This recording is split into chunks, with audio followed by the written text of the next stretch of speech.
Hello, everybody. I hope you had a great time during the lunch break, and I hope you enjoyed the exhibition.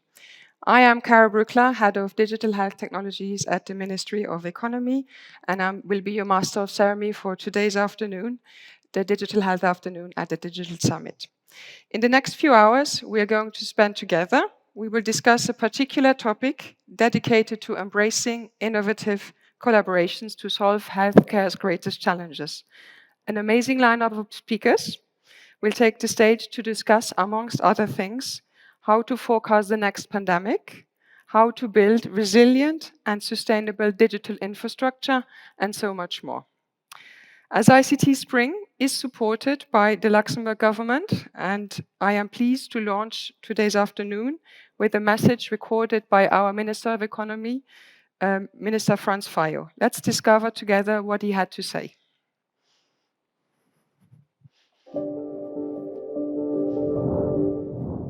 Good afternoon, ladies and gentlemen. It is a great pleasure for me to welcome you to this Digital Health Afternoon, part of the Digital Summit here at ICT Spring. In Luxembourg, this is the first time that health and digitalization in healthcare are addressed in a large-scale IT conference like ICT Spring. This clearly shows how strong and important the link between digital and health has become. Over the past year and a half, we have all learned that there is nothing more precious than good health. The difficult supply of surgical masks and other medical equipment at the beginning of the pandemic also has shown us how value chains for healthcare products are dynamic and global, and thus how critical they are for the functioning of our society. Lessons were learned from the pandemic, its impact on every one of us and on our economy.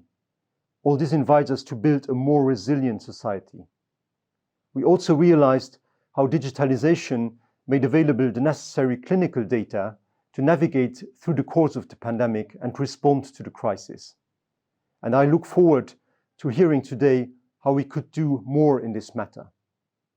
As a vision and path forward, the Ministry of Economy developed a roadmap for a competitive and sustainable economy for Luxembourg under the title Ons Wirtschaft voor morgen, our economy of tomorrow. It addresses the industrial innovation policies, regulation, financial instruments, and actions necessary to support the emergence of a more resilient economy, facing the challenges of tomorrow, highlighted also by the pandemic. Digitalization is a key pillar of this roadmap towards a more resilient and sustainable economy. Today, thanks to the potential of digital technologies, such as AI, understanding of genetic and genomic data, reusing anonymized medical data from electronic records, computing power offered by supercomputers, we are living through a period of true medical revolution. By putting cybersecurity at the heart of the development of its digital infrastructures, Luxembourg will be able to position itself as a leader in terms of trust in its health data ecosystem, unlocking the value of health data in the interest of patients. Medical innovation based on new digital technologies will further create a medicine that puts the patient at the center of his healthcare.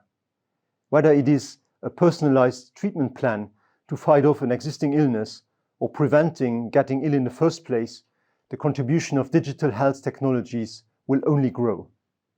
This emerging field of digital health requires true collaboration and the whole network, from innovative companies to researchers and to clinicians, all of them supported by institutions.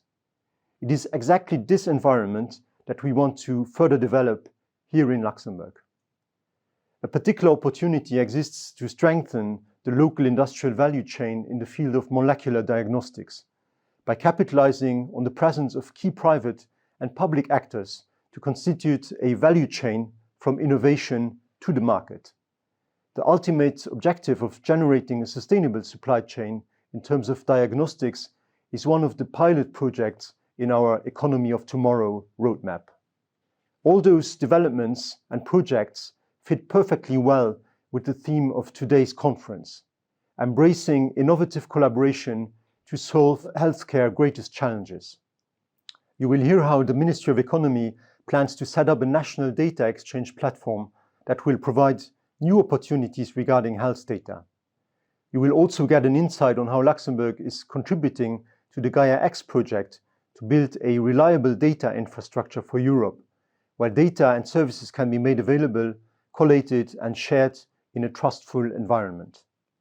We also have much to learn on how to make adoption and use of new technologies easier for patients, doctors and healthcare institutions to ultimately put patients at the center of their care. All this without compromising trust in the quality of care, the safety of products, and the security of our health data. Ladies and gentlemen, I would like to thank all of today's speakers for the time they have taken to join us and for their valuable contributions to advance our thinking. I also would like to thank the conference organizers for putting digital health in the limelight at this year's ICT Spring Conference. Finally, I would like to thank you, visitors and attendees to this event, for your attention and your will to contribute to building a better, more resilient society. I hope that you will spend an insightful and inspiring afternoon.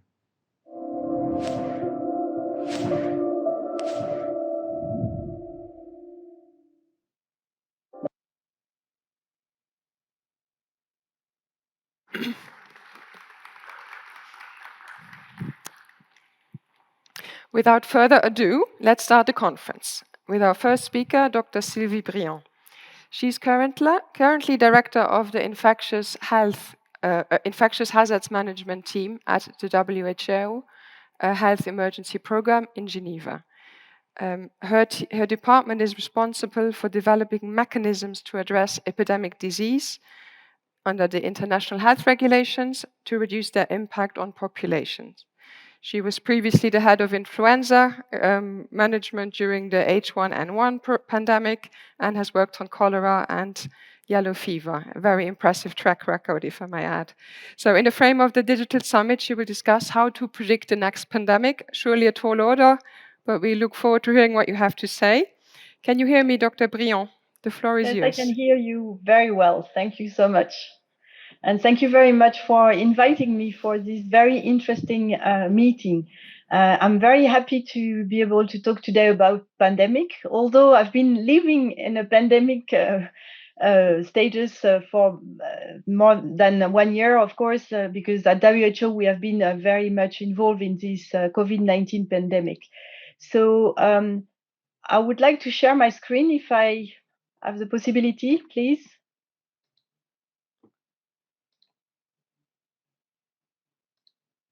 Thank you very much. So,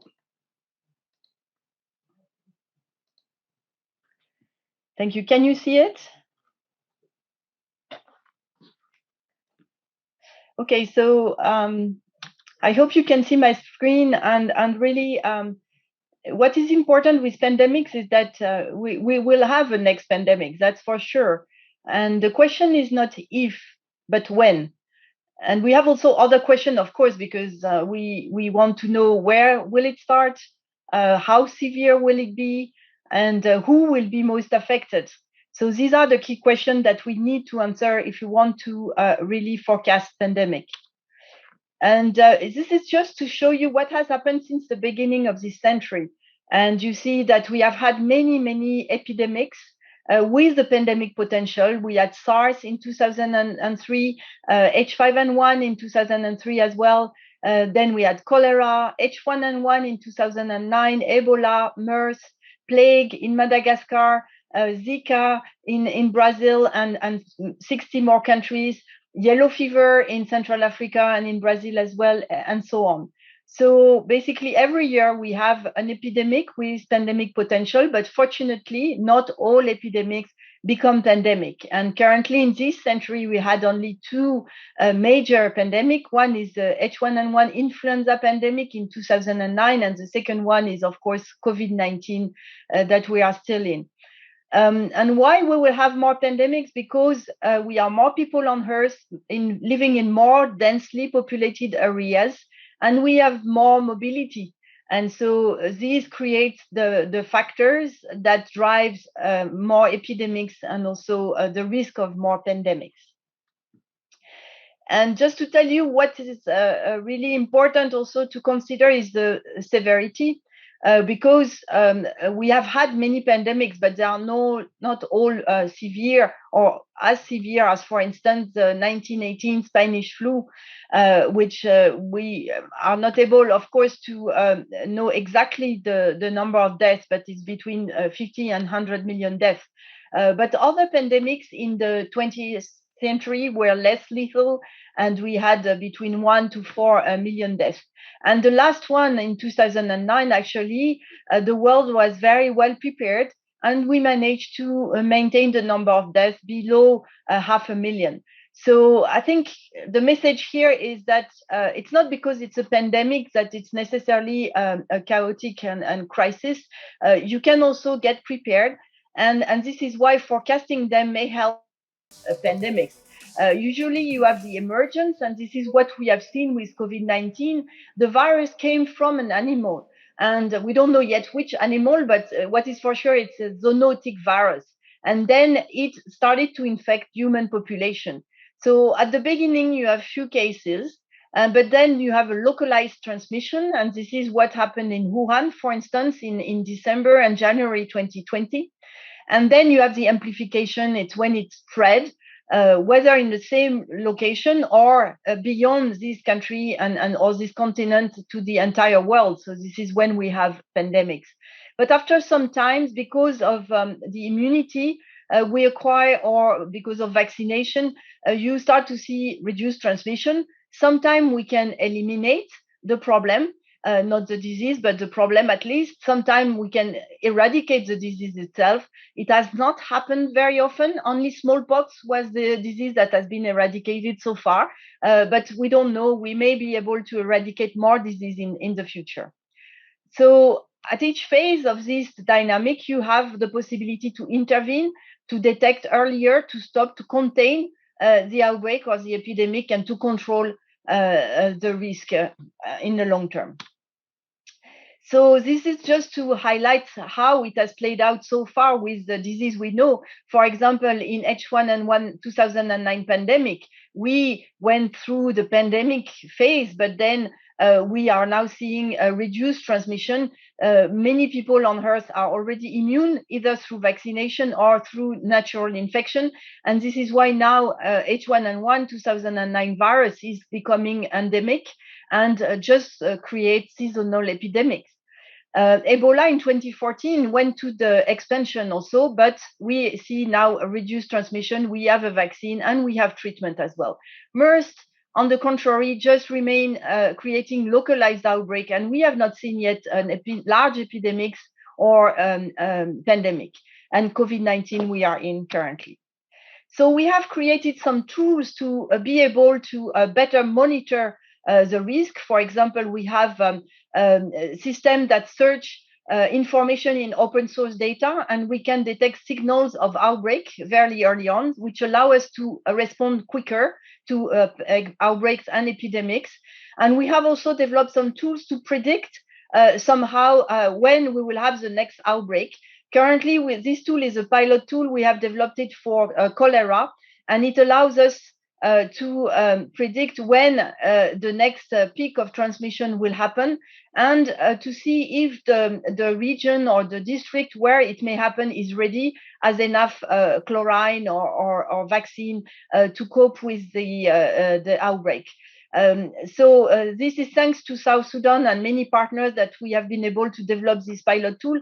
We hope in the future to be able to first include in the tool more disease, malaria and other recurring disease, plague and so on, and also have something that can be used in many more countries, and even in the near future have a global forecast like what we have for weather forecasts. But for this, we need good data to put in the tool, because otherwise, for modeling, garbage in, garbage out. So if you don't have enough good data to put in your model, then you don't have a good forecasting or prediction. So what we need is, of course, increase the capacity to collect those data. And one example is, for instance, what we have done on laboratory science and diagnostics. Now we are able to detect much more rapidly pathogens, but also thanks to digital tools, we can transmit this information much faster, and we can also analyze large data sets in a record time. So all of these innovation will help us, of course, to do better forecasts. And I want to highlight here the fact that we have launched last week the Berlin Hub. It's a WHO hub for pandemic and epidemic intelligence. And we hope that it will allow us here to connect worldwide researchers, scientists, and developers of tools, so that we can have better tools for monitoring the risk, the ongoing risk of epidemics, but also even develop this forecasting tool for epidemics. My last point is really on the other side of epidemics and pandemics. Everybody is focusing on cases and death, but actually a pandemic is a social event as well. And as you know, it has disturbed a lot our societies, and it's really a disrupting event. And one thing that is really important with epidemics or pandemics is that it's characterized by a lot of uncertainty and a lot of fear. And the two goes together. But so these factors are really important also when you manage epidemics and pandemics. And with fear, with uncertainty, comes a lot of rumors, a lot of information that is circulating among human population. And we see this with every epidemic, every pandemic. It's not specific to COVID-19. And for Ebola or for other disease, plague, we always have seen a number of rumors, whether it's on the treatment, on the disease, or the cause of the disease, or on the intervention that are put in place to try to control the epidemic. And so, but what has changed with COVID-19 is really the way the information is produced, distributed, and consumed. And you see on those two pictures how things have evolved. So now you can be connected very rapidly to millions of followers, and millions of people will receive the information in a real time. But sometimes this information is not necessarily accurate, and it can lead to really not accurate also behavior, not healthy behavior, and people make a wrong decision for their health. So that's why we call it an infodemic, which is really an overabundance of information. And with the virtual space, of course, it has become more challenging to manage it properly. And so this is why we have developed tools to do that using digital technology. But it's very important to understand that even if infodemic is not a viral, it's not a virus, a biological entity, it still can harm health. And we have seen that some misinformation can lead to confusion, risk-taking, harmful behavior. And for instance, in Iran, at the beginning of the pandemic, there was this rumor that methanol could be a good cure for COVID-19. And because of that, 700 people have died, 5,000 have been hospitalized, and 90 of them have had long-term sequelae. So I think it's very important to really take into account this infodemic phenomenon that accompany each epidemic and pandemic, so that we can better manage it in the future.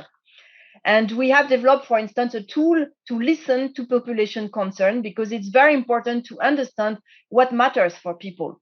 And this tool enables us to understand what are the conversations on social media, what are the topics people are interested in, try to understand if it's different between countries, if this topic is rising or decreasing, and then we can also assess if it's more a conversation of men or a conversation of women, because it has an impact also on the way you will then message the advice for people to take better care of themselves and their families and their community. And so again, listening is absolutely key. And this is where digital tool can help us much more to listen to people. Thank you very much.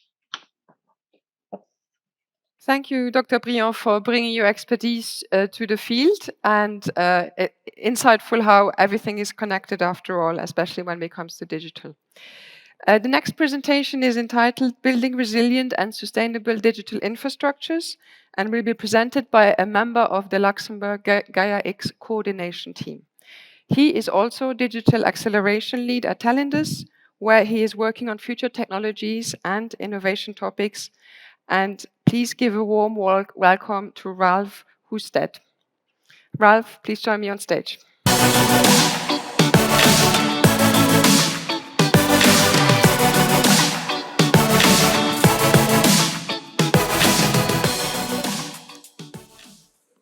Yeah, good afternoon. So linking into the topic we just had, my topic today is building a resilient and sustainable digital infrastructure in Europe. I know the topic sounds really, really dry, but I'll try to make it as interesting as possible. So before we really start, I would like to take a look back into time. So going back slightly more than 50 years, it was the time when commercial flights were really picking up. And it was dominated by a few US companies. Basically what we saw is, we saw Boeing, we saw Douglas, and we saw as a third company Lockheed. The only European planes at that time were the French Caravelle and the BAC 111, which were almost at the end of their lifespan. When the companies actually realized that, they thought, we have a serious issue, because none of the aerospace companies in Europe had actually the money and the funding and the resources to shoulder the invention and the setup of building a new airplane. So Europe was about to seriously fall behind. Some companies actually realized that, and they kind of sat together, and in 1969, the governments of France and West Germany signed an agreement which, well, resulted and paved the road for GIE Airbus Industries. GIE, if you're not familiar with the term, that's a French expression. Basically, it's a set of companies, and it's usually used for large construction projects, multi-stakeholders that actually kind of sit together and decide on, yeah, let's do something together. Airbus, well, the rest you know probably, or is history. Airbus took care of all the central components, they took care of the design of the airplane, they took care of the marketing, they took care of after sales and all these things. But actually, all the fabrication was done by all the different companies that were part of this consortium. And if you look at it, well, eventually it led to quite some orchestrated engineering projects. So I just heard that in the background, the A380, last one of Lufthansa, is now parked safely in Spain. But hey, you never know how things are going. So, fast forward to today. We know data is the new oil. At least everybody knows that who has not hiding in a cave for the last 10 years. So what's the new story there? Tell us something new. Okay, well, the business has changed, but actually the underlying principles of doing business are quite similar to what happened over 50 years ago. So history is repeating itself. And that was also addressed, or that's all what we see with the platform economy. So it's largely dominated by the US, a little bit in Asia, Europe 4%, and not all of the companies that we have over here are actually bound to be successful. Same thing with the cloud market. It's growing year by year at a massive rate, a couple billions. And again, it's dominated by foreign companies. Again, we're falling behind. And that was actually also realized, and this idea is also shared, and perception is shared by the European Commission. And exactly 1 year ago, so in her last speech, Ursula von der Leyen addressed that one. And she said that a real data economy would be a powerful engine for innovation and new jobs. And this is why we need to secure this data for Europe, and we need to make it accessible. We need common data spaces, so this is not only about technology. This will all support innovation, and well, everybody should be able to access and collaborate on data.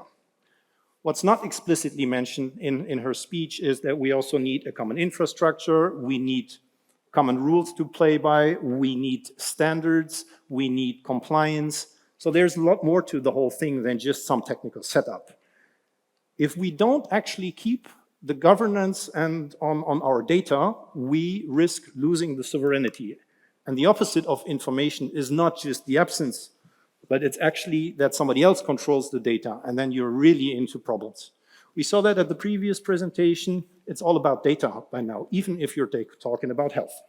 So the idea is, how can we actually set up such an ecosystem? Right now, the situation is, that's what we see on the left side, is the user can more or less choose one platform.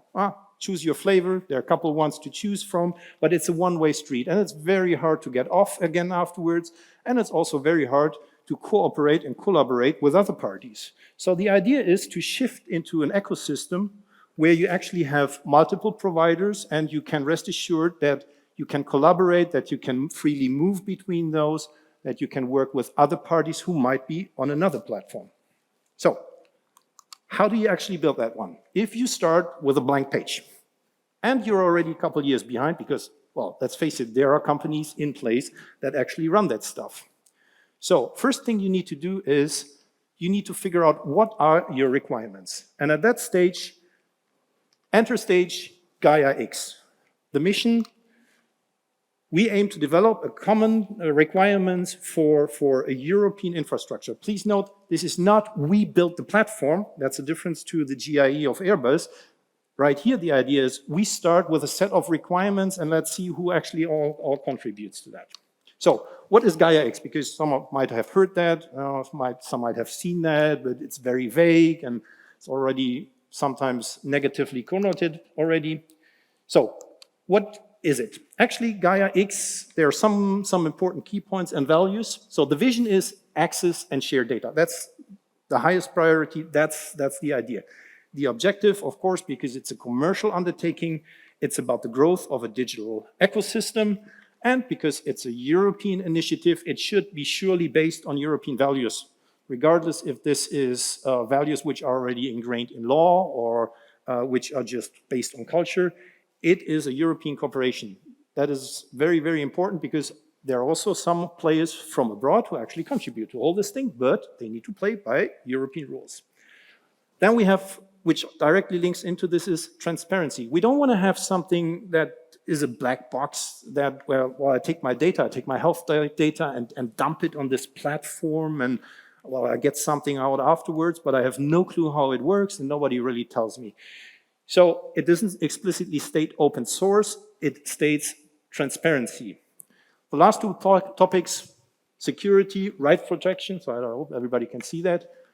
These are also topics which are gaining in importance, especially for the last one. You know, everybody by now should know the meaning of GDPR and how you actually have to implement that one. So, who is all in there? That's the next thing. We have 3 layers on the whole thing. We have on top the data ecosystem, so that's the parties who are actually contributing with data to this whole thing. In the middle, we have as the blue, the federation services. That's more geared for software, providing something that you have to have when you want to process your data. And of course, on the bottom, because it's IT, and IT eventually needs some sheet metal to run on, it's an infrastructure ecosystem. So who are the bodies that actually play a role in this thing? The organizational structure is set up by 3 different, let's say, larger groups. So one is the IESBL. That's an international association that does not have any profit interest. So that's more or less the centralizing, that's the sun in the little universe that we have over there, or in the ecosystem that actually puts things together. It's fairly young. It's just been set up in Q2, so this is really growing fast. Its board of directors is 24 people from large companies mainly, so big players, which also underlines that it's taken seriously by the members. And the real work actually happens in the different committees. So you have a policy rule committee, you have a technical committee, data spaces. By now there's also a label committee, which was not out there by the time I made the slides. Just happened to have a talk with them on Monday. So the second body, that's where I'm also working in, that's the Gaia X hubs. They're just springing to life. The Luxembourgish hub is taken care of by Lux Innovation. And well, the setup is different from country to country. Germany and France were the first ones to come up with something. We were in the group that followed quite fast. Right now, there are also countries that have established something but not formalized it. Other companies have full-time employees doing that. So the key message for the hubs is it's growing fast. And last but not least is the Gaia X Community. These parties are all the parties that actually run projects. That's the coalition of the willing, so to say, who want to do something in Gaia X, who want to use such a data space, who might have a tool that they would like to use. They're not necessarily a member of the IESBL, because that's a different role. So everybody can be part of the community, everybody can use and contribute, but the function of the IESBL is slightly different, and I'll actually show you now how that all works after showing that the association setup. So you see it's not only the big ones, it's also small companies, NPOs, non-profit, medium. So the setup is quite like this. So how does it work? As I said, you have the IESBL with the different committees. You have the Gaia X hubs, and they actually form a matrix with the different domains. Of course, there are slightly different interests per country. Every country kind of has picked its favorite topics. So for example, let's say the automotive cluster is more attractive or more interesting to the German side than to the Belgium side. Luxembourg has, for a very specific reason, and you see that in the next presentation directly afterwards, so stay tuned, has the lead in health. What exactly do the hubs do? So there are some parties, let's say, they are interested, they have a common interest marked by the color, and they want to say, hey, I have a tool, I have a data space, I have an idea, I want to do something, and I definitely don't want to do it in a public cloud. We as the hub team, we actually bring those parties together. We do that either on national level, or we do it on international level. Or as Peter Soderman said, we are the Tinder of Gaia X projects. Next thing is that you actually have these projects being run by the different parties. So think about somebody just invented the combustion engine, and somebody says, hey, you know what, wouldn't it be cool to have a car?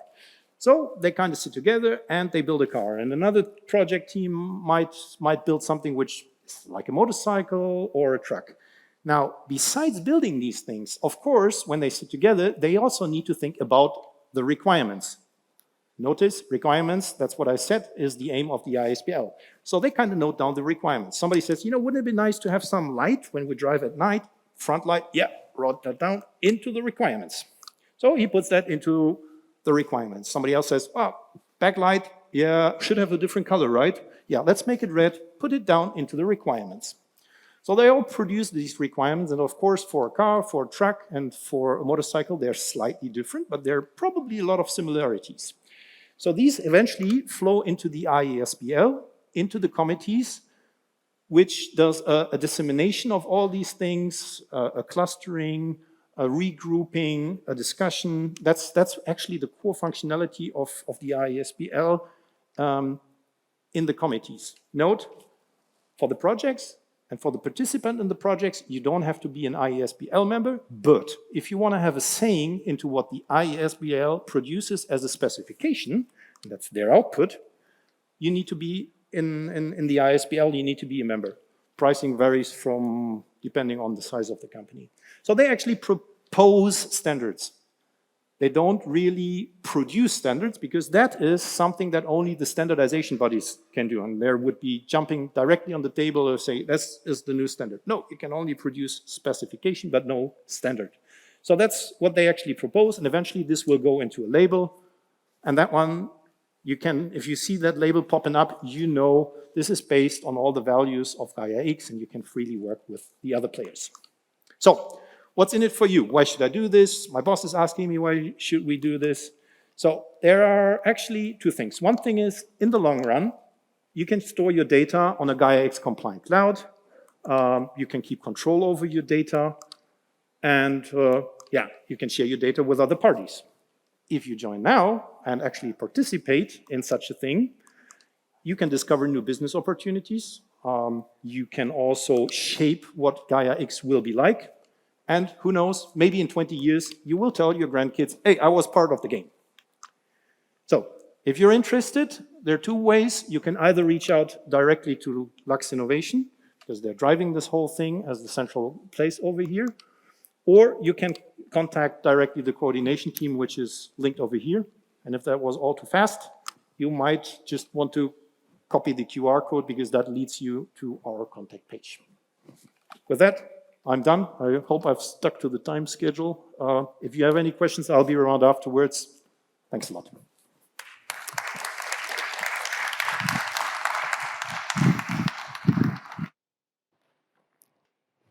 Many thanks, Ralf, for joining us today. It was a pleasure to have you on stage. Very insightful, a lot of work ahead of you as well. Before our upcoming advertising break, I would like to warmly introduce you to our next speaker, who will be discussing Clenova, which is a transnational digital health effort that is unlocking the potential of AI and data science in healthcare. It's a tall order. I'm very pleased to introduce you to Jasmine Schultz. She is the program director at the LIH, the Luxembourg Institute of Health, leading this project in Luxembourg. She holds a doctorate in clinical medicine from the University of Oxford, has worked in medical communications, was a project manager for the Genome Project in the UK, and she was responsible for organizing the large-scale testing in its first phase. A lot of impressive projects behind her, so she's more than ready for the one that awaits her now. Please join me on stage, Jasmine, and then we'll hand over to you.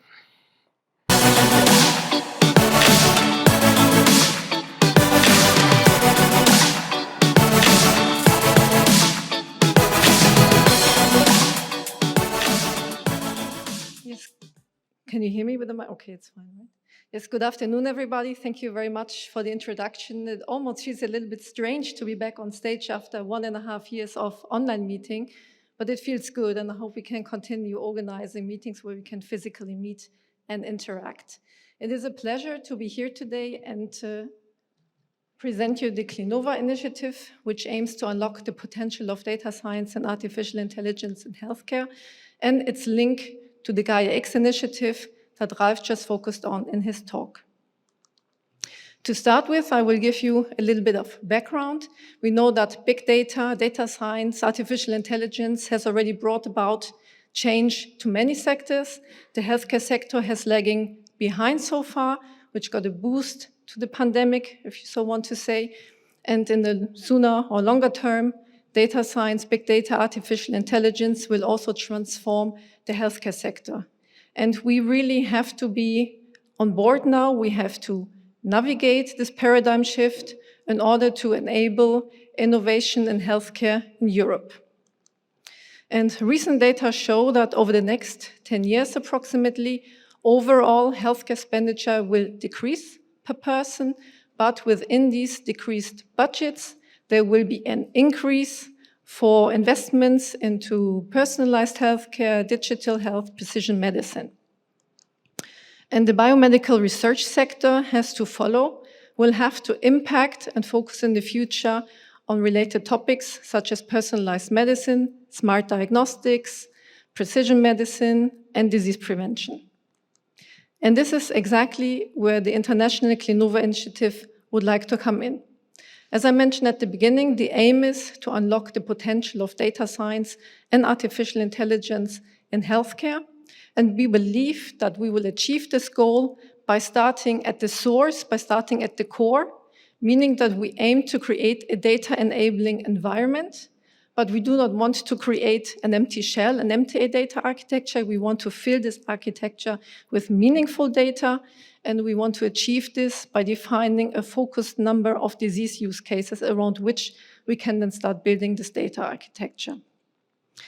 Currently, we have a number of countries already participating. We have Luxembourg on board. We have the northeastern region, Grand Est and France, and the southwest of Germany as participating countries. And we also have interest from Switzerland and also further afield, for example, from Canada and from Japan. In Luxembourg, we do not only have buy-in from the research landscape, mainly the University of Luxembourg and Luxembourg Institute of Health, but also from the major healthcare stakeholders in the country, the hospitals, the Ministry of Health, the CNS, Agence et Santé, but also the Ministries of Economy, Research and Higher Education, and the FNR, the National Funding Body.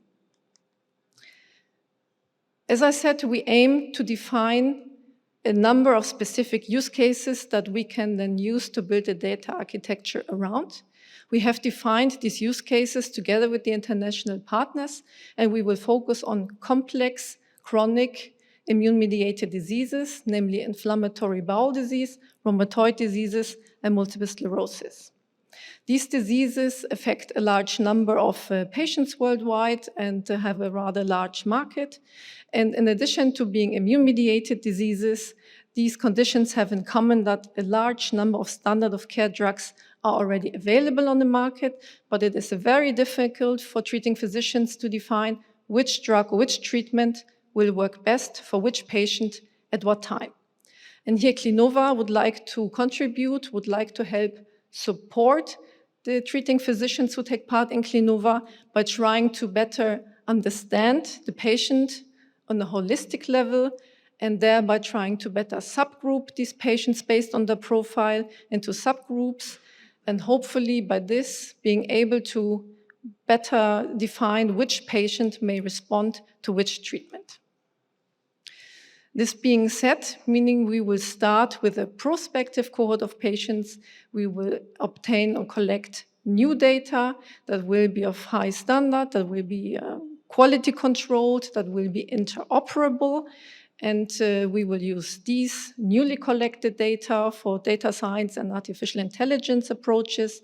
But in the long term, we also aim to feed in retrospective data from existing data sources.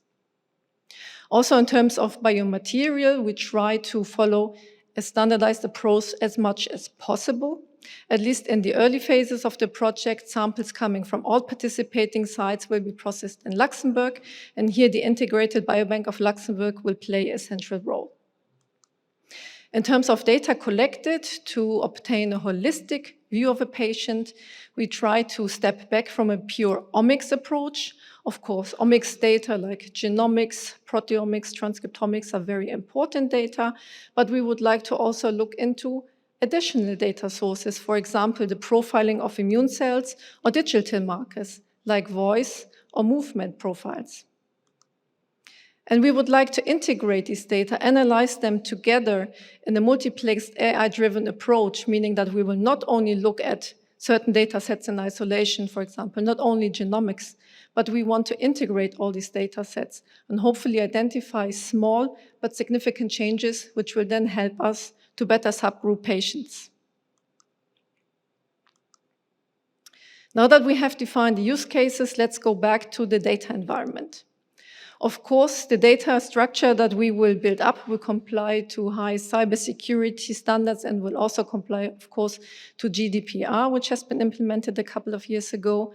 And our overall goal is to create a federated data environment, meaning that in the course of this project, we will not establish one central data warehouse in which all data from all participating sites will be stored. We will rather have local data integration centers, meaning that the data will stay at the site where a patient has been recruited, and that analysis in the long term will be able to be performed remotely. This is, of course, a challenge at the start. This will take time, but this is our ultimate goal.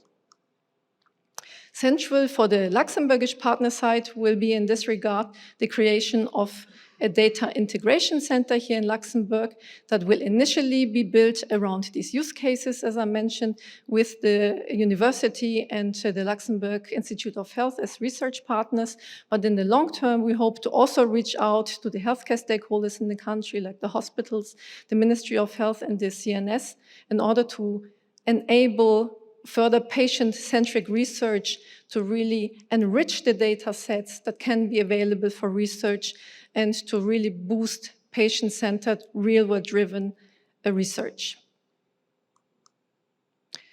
The impact that we foresee is, we call this a clover-leafed approach, in which Each region, in theory, would be independent and sustainable on their own, but of course by combining efforts, by allowing each participating sites access to the material and the data obtained from all sites, from all partners, will of course multiply the initial investments. And we do see Clenova as a nucleation point for further collaborations with the private and the public sector. And this can of course also attract the venture capital and support spin-offs in the field of precision medicine. So how is Clenova linked to Gaia X? As Ralf mentioned in his talk, Luxembourg currently holds the presidency for the Gaia X Health Working Group. There is a working group for each sector in Gaia X, and due to the Clenova use case, we were offered the presidency for the Health Working Group, which we will hold for 6 months until early 2022. And we will support Gaia X in informing itself by streamlining the health community into working groups and defining use cases and supporting the mission and vision of Gaia X. So for one, we will try to integrate more national hubs to really create a health community in Gaia X. And secondly, we will also try to define trans-European collaborations to really underline the European spirit of Gaia X. A large number of use cases have already been proposed, which can be found on the Gaia X website. And together with a small coordination team that we are currently setting up with partners, European partners of Gaia X, we will assess if some of these may be eligible or may be suitable for a trans-European approach. And we will also allow the community to propose new European use cases. These use cases should then really highlight the requirements that are needed on a larger level to define a common data architecture, common data access, common data sharing modalities. And of course, we should try to make use of existing use cases, for example, like Clenova's proof of concept, but we should also make use of these use cases to advertise on the European level to allow further funding into these Gaia X use cases. Therefore, we define use cases in 3 categories: use cases that are existing and funded, use cases that have been formed but have not been funded yet, and use cases that are in the process of being formed that will also need Gaia X, further financial support from Gaia X ideally. So once we have defined about 6 trans-European use cases together with the coordination team of the Gaia X Health Working Group, we will set up working groups that transcend these use cases, as all of these use cases in the healthcare sector will have to work on similar topics like interoperability, IP valorization, communication. And the aim is really to set up working groups containing members from the countries that have proposed the use case, specialists in the field from the community, but also members from the ISBL for direct feedback, basically from the central body of Gaia X. And the overarching goal is the same in analogy to Ralf's presentation, would be to define requirements, to define specifications that we would need in order to set up this common data infrastructure, which can then be fed back into the ISBL for further policy procedures and policy documents from their side and technical documents from their side. And with this, I would like to conclude. I would thank you very much for your attention, and I will also be around during the coffee break should you have further questions. Thank you.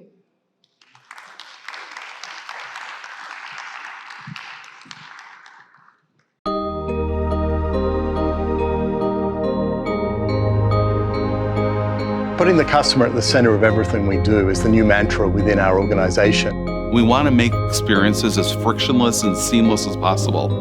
And we still want to make sure that people feel the human aspect of our business.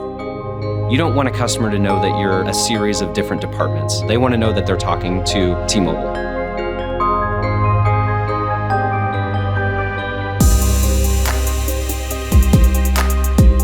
Salesforce enables our colleagues to do what they do best, which is build that relationship with our customers. The beauty of the Salesforce platform is it gives us a 360-degree view of our customer. When you're on a single system, everybody in the company can have a single view into the customer lifecycle. you can really create an amazing end-to-end journey. It's smart integration. Our rate of innovation has increased with the Salesforce platform because we're able to try things new very quickly, and if they don't work, then we go back to the drawing board. We have the ability to change direction if we need to, because there's data there that is real time. And then we move to the predictive insights. And that's what we need to run our business. So right now, we can actually get the true power of being a global company by using Salesforce technology. It's, super exciting. The fact that we have one system rolled out globally is enabling us to innovate and execute in a way that we never could have done before. Salesforce ci ha trasmesso una sicurezza che i dati dei nostri stimabili, amabili clienti vengano in qualche maniera rispettati. Salesforce has been a guiding light, showing us what is possible when you platform everything around the customer.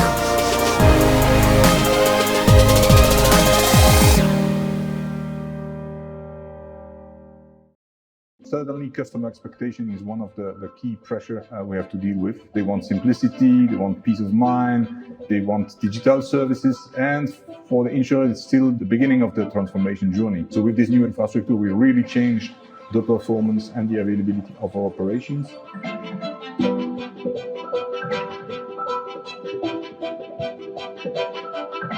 AXA is one of the oldest insurance company on the local market, and we are active on all lines of business. And I would say we are really at the beginning of a fantastic transformation, not only on the local market, but also the insurance business is really transforming every day.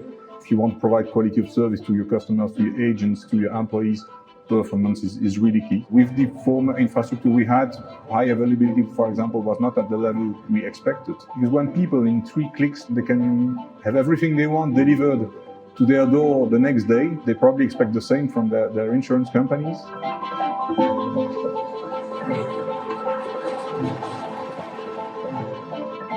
Why to choose Dell and VMware in our context? I mean, first of all, because we are relying on our partner to propose the best solutions in our context. This new software-defined infrastructure was really answering to the needs of flexibility, to the needs of high availability, and was reducing the cost.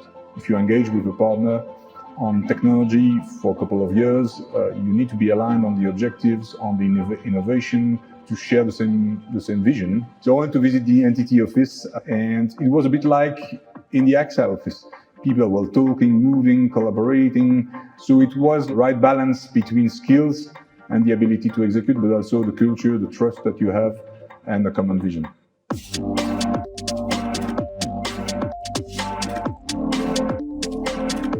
We divided by 2 the time to run some processes. We divided the time by 3 to do our backups, for example. We wanted also to simplify our operations, to really have more standard platform, which is easier to maintain, to improve our time to market. I'm convinced that the future will be hybrid. Hybrid meaning local and in the cloud. And the insurance industry is still, because of our regulatory context, still at the beginning of this cloud transformation journey. So with this new hyper-converged infrastructure that we have, we are ready to operate an hybrid model. And this hybrid model will be made of local services, probably services provided by the group, but also provided by a couple of partners that we will need to provide new services to our customers. So we will need to connect to an ecosystem. And this new infrastructure will really facilitate this hybrid model, both hybrid on infrastructure, but hybrid as well on the ecosystem that we will operate. So this infrastructure, it was key also to prepare this future.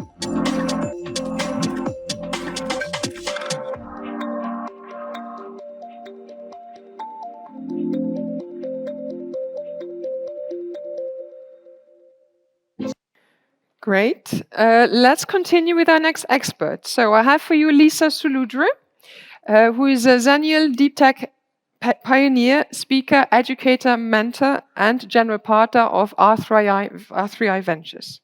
As a Xennial, born in an analog childhood and a digital adulthood, Leesa is a serial entrepreneur that has invested her lifetime on the frontiers of deep tech, pioneering digital transformation and innovation. She has served for more than 400 multinationals in consulting and a plethora of startups across Europe, Asia, and the Americas. Today, she will talk to us about unlocking transformation to value-based healthcare through global innovation partnerships. We are connecting to her right now. Leesa, can you hear us? Wonderful. The floor is yours. Good morning, good evening, and good afternoon. It's my great pleasure to be with you here today at ICT Spring. My name is Leesa Soulodre. I'm the general partner of R3I Ventures, and we have a mission. We would like to save the planet one startup at a time. Did you know that nearly 7 centuries ago, in the mid-1300s, the first major outbreak of the bubonic plague forced Europeans out of their homes, much like today, into the worst social distancing measures ever seen in history. And in fact, in 1353, these hysterias were just so extreme that brother abandoned brother, mother abandoned children, and people just discarded others as if they were not their own. When people sensed the worst was over, they slowly came out of their homes. But there was no grand reopening of the economy like a department store. People remained highly mistrustful of one another, continuing to avoid even the most basic of social interactions and engagements with their professional colleagues. And just when it seemed that the situation was finally starting to get better, the plague struck again in 1360 and again in 1374. Medieval Europeans quickly realized that there was a single rat left on the planet. Then another wave of the pandemic could begin anew. And that made it next to impossible for the economy to go back to normal. But I feel very optimistic. And I feel very optimistic because today we have issued for every 100 people in this room a dose of a vaccine that was co-created across borders, across governments, corporations, and academia. This ability to co-create in times of great need allow us to deal with the demands of the challenges that we need to deal with. And we're still able to produce certain goods and services, we're still able to ship them across the globe, and we're still able to order online for home delivery. I think you would agree that there is no doubt that we are living in a time not seen since the 13th century. And just in a few decades, we're going to be living perhaps in an even worse time. And I'm talking now about climate change. Climate change could present an even greater economic and health impact. But I'm not here to be desolate, because what we've learned is that, in fact, collaboration is our answer. I've just come from Singapore, and this has left many of us locked in our homes for almost 2 years, afraid to leave our homes, afraid to hug one another, to physically connect and to engage. But despite the risks, I always felt very safe. You see, artificial intelligence had my back, and it was changing our lives for the better. As I left my house for the office, the contract tracing would actually connect me to all of the other phones in my ecosystem, telling me if I had come into contact with anyone that was ill. It would register when I came into the building, register when I left. And at R3I's House of MedTech, with great thanks to our collaboration with UCSF Health Hub and our collaboration recently with the Ministry of Economy and Luxembourg Innovation, we are together now scaling breakthrough innovation for impact. As I arrive at my office, my Spark Beam Woohoo device connects me to my doctor to refill a prescription. It monitors my facial recognition to see that I can have entry to my building. It allows me to go contactless in and out of rooms. I can order my lunch online, all while monitoring my temperature, sanitizing my workspace, and a voice assistant will remind me that this meeting is on, and even tell me that my heart rate has gone back to normal after this presentation. And this Boston Consulting Dynamics robot, Spot, patrols the park by where we eat. It will tell us if we are too close to one another or if we are gathering in numbers far too great for safety. And so many of us have been called to fly internationally to see a sick parent, terrified that we would not make it in time or we would not be able to get back to our children. Unfortunately, I too have had that experience. As an expat for more than 15 years, I've lost both my father and my grandmother while I was overseas, and this memory will stay with me forever. But these experiences can be solved.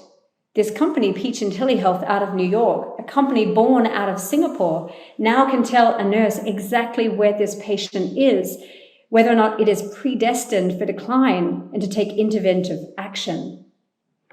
Every kind of organization, whether small or large, government or private, is finding new ways to operate effectively and to meet the needs of our customers and employees as social distancing and quarantine measures remain in place.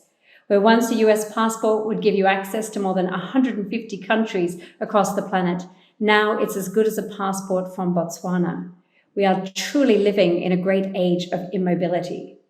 And as a result, artificial intelligence and our willingness to share data under the reins of good governance, regulatory and GDPR compliance are playing a really important role in enabling this shift to value-based care and providing the tools to support remote communication, enable telemedicine, and protect our food security. But we have a problem in Asia. In fact, 80% of all medtech in Asia is imported. This makes it very complex for any founder to secure funding. We are the second largest healthcare market in the world now, but the annual cost of elderly healthcare is absolutely quadrupling. In fact, it will represent more than 40% of growth in the global healthcare spend over the next decade.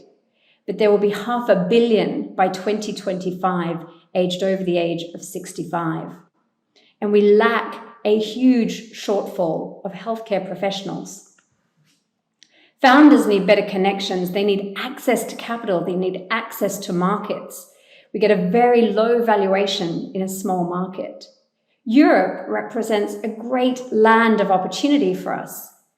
Our countries want national security. They want to protect their intellectual property. They want foreign and direct investment opportunities. And they also want to capitalize on export commercialization opportunities.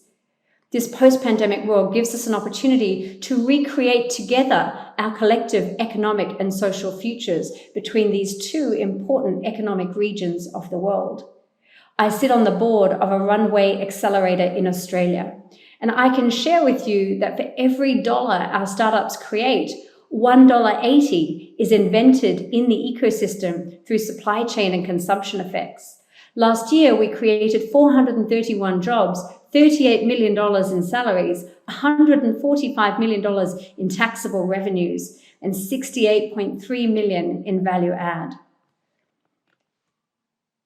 But how do you take the risk for investment as a government, as a corporation? It just so happens that through a longitudinal study over 20 years, an organization called Fingerprint for Success has undubbed the je ne sais quoi that makes an entrepreneur successful, looking at the intrinsic characteristics of a founder who can exit their company with $6 million to $1.2 billion in revenue, versus a founder who can build a company that continues to create and commercialize IPs 10 to 15 years later.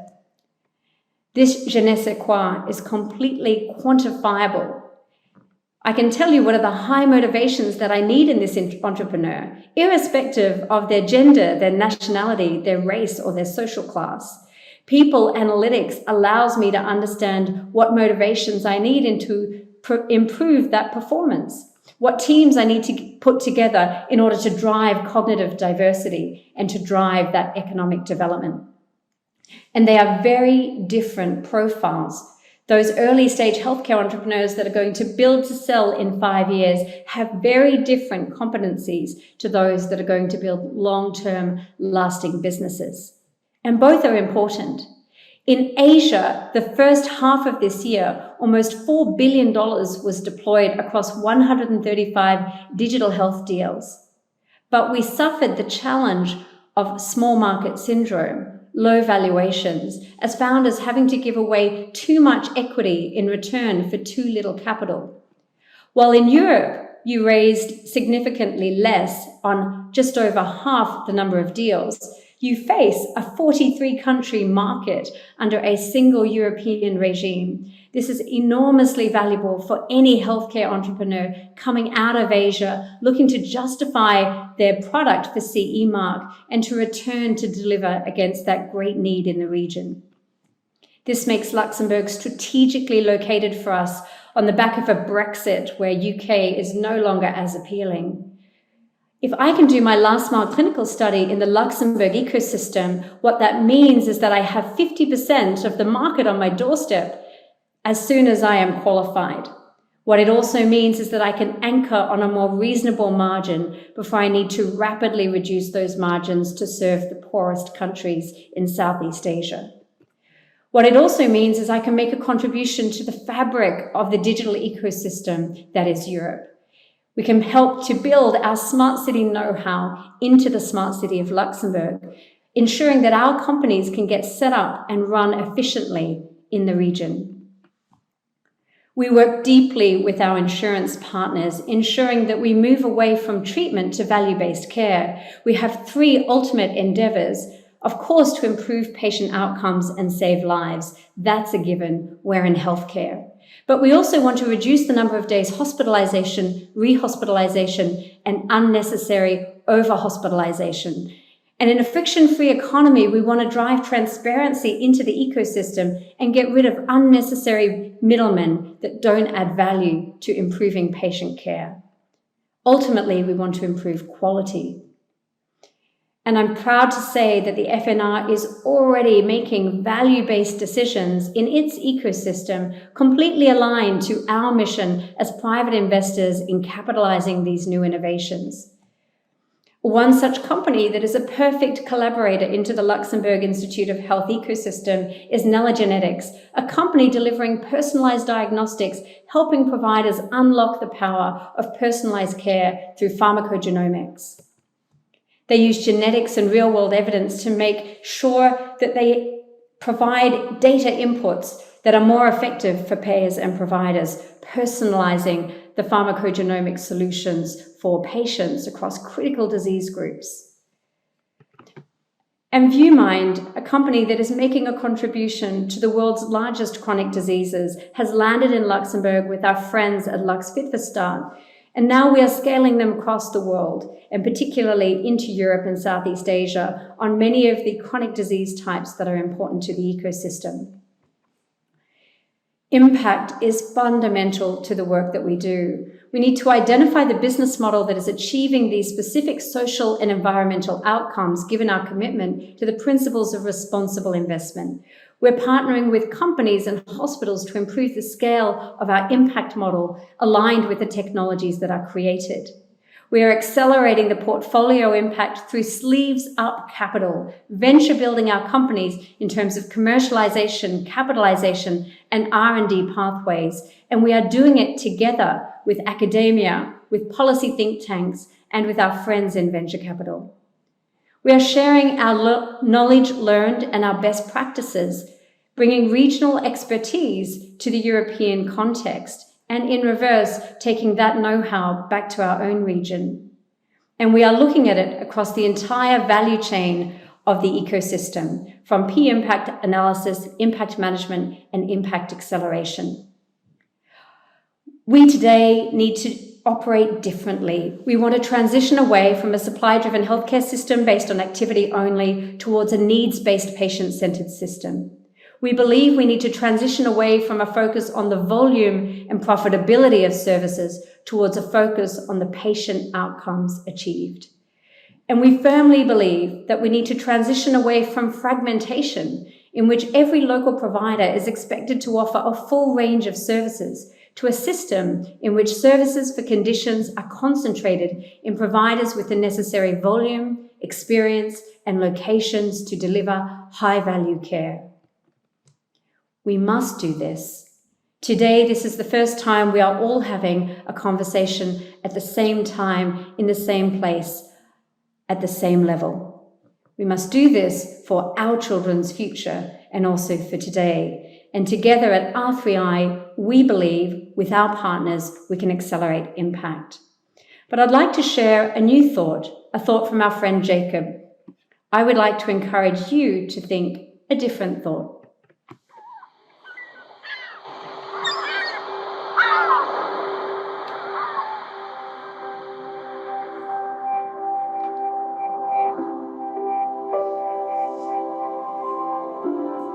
As a man thinketh, so is he. We've all heard that before. Do we really believe it? Do we really grasp that this world we live in is a byproduct of who we decide we are?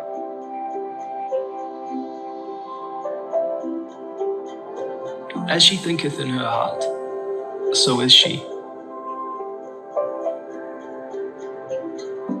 There's this notion that we've had stuck in our heads for so long, that the invisible hand of capitalism had to be a selfish hand, a hand without sympathy, that it simply wouldn't work any other way. But what if we were wrong? What if that's not true and never has been? People say a business's purpose is to make money, but it's not. A business's purpose is to fill a need for the market, and they get to thrive as a byproduct of how well they can do that. That's what the invisible hand actually is. That dance of cause and effect, aligning our individual self-interests with the common good. I get to benefit because I have given value to others.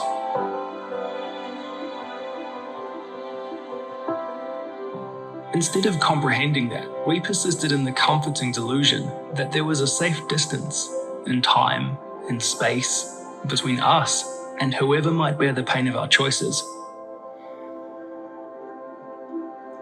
And we fed ourselves the false narrative that the market somehow turned our selfishness into more hidden good than the harm we could clearly see it causing.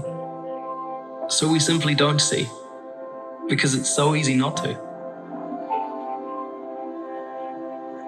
But the world is shrinking, and the world is suffering, and we must look. Those distances are no longer safe for any of us. There's no room anymore for fairy tales about the consequences of our actions. We are left at a choice. If we keep telling the story that the market requires the exploitation of the invisible and the poisoning of our earth, then that is what will be. But if we start to tell another story, that their interests are our interests, then that is what will be. What we believe is the crux of it. The market will work just the same. Maybe the dirty secret is it will work even better, free to focus on the needs of all its stakeholders. Maybe the dirty secret is there is a world richer than we can even imagine, sitting just on the other side of our foolish notion that we have to be unkind to each other to prosper. That is the secret, that capitalism, like any ism, is nothing more and nothing less than the magnifier of our intent. It will be whatever it is because of what we are. It does not make us, but only reveals us to ourselves. But if we quit now, if we stand by as innocents suffer and our world wanes, and say, the market can do so many great things, but not this one most urgent thing, then all we have revealed are the limits of our own vision and humanity. The long and short of it is we are the ones who choose. What we believe is all that seals our fate. As we think it in our hearts, so are we. And maybe it's time we think a new thought. Thank you very much, Leesa. Thank you for your great contributions. Are always inspiring and very thought-provoking.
Hello, we are back live for the second part of today's afternoon dedicated to digital health, and I'd like to introduce you to a dear contact and colleague, which is Sarah Bouchon, which is Director of Market Intelligence of Lux Innovation.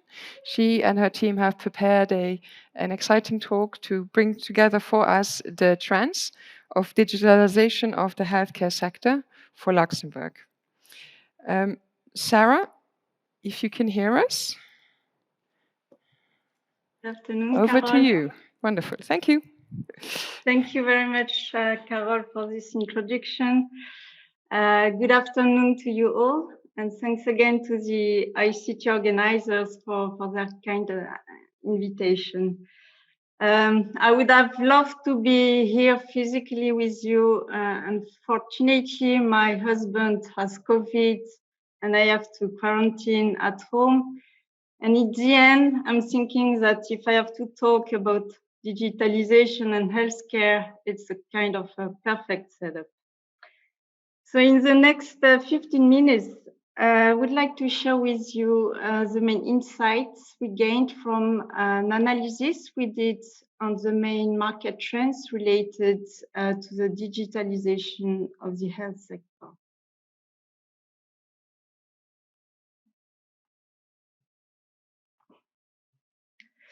So we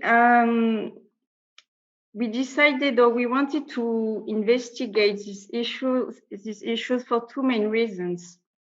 On one side, so at Lux Innovation being the innovation agency, we need to be forward thinking. We need to have a good understanding of the main drivers, main market drivers, which will impact our sectors.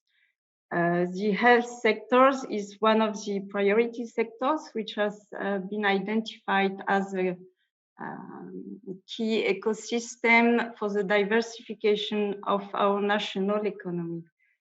And as it was mentioned by our minister at the beginning of the afternoon, we are all aware that digitalization will heavily transform the health sectors in the next years.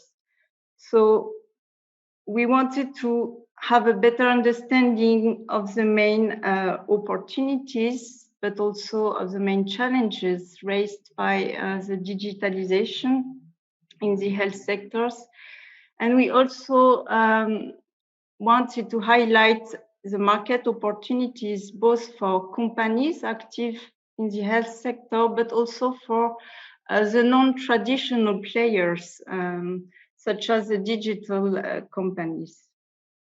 So we are lucky enough at Lux Innovation to work every day with innovative companies which come to us and discuss their innovation projects. And this has led us also to understand how these market trends translate in our national ecosystem in terms of innovation.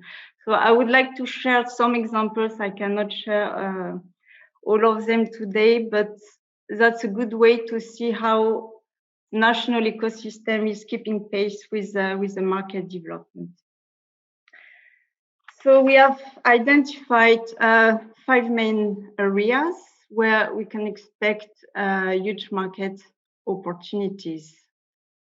We will analyze them one by one. So the first area where we expect a big transformation, it was said already several times by the previous speakers, is that the focus will be put very strongly on preventing disease and maintaining the health and the wellness of people.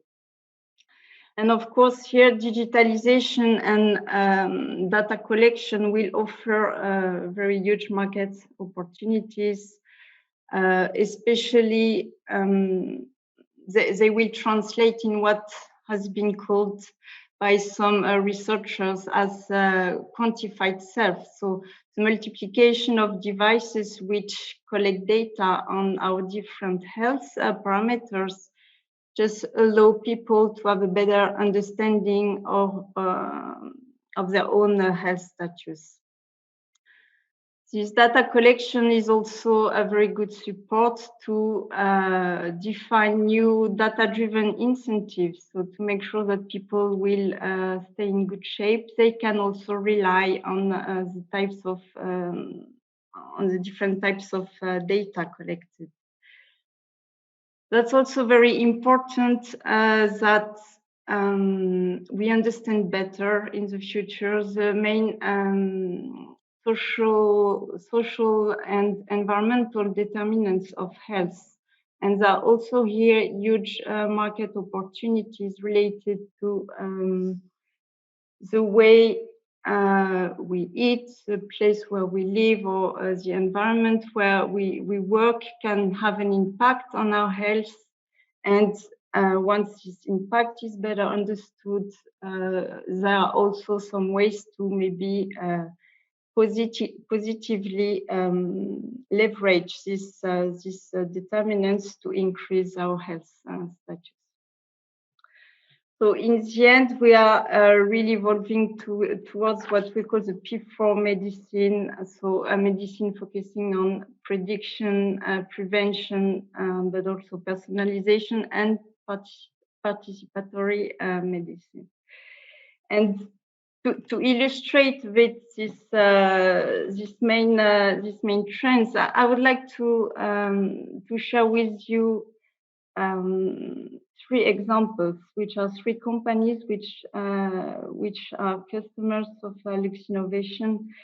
And the first company is SportsMed. SportsMed has released their MobiCare platform.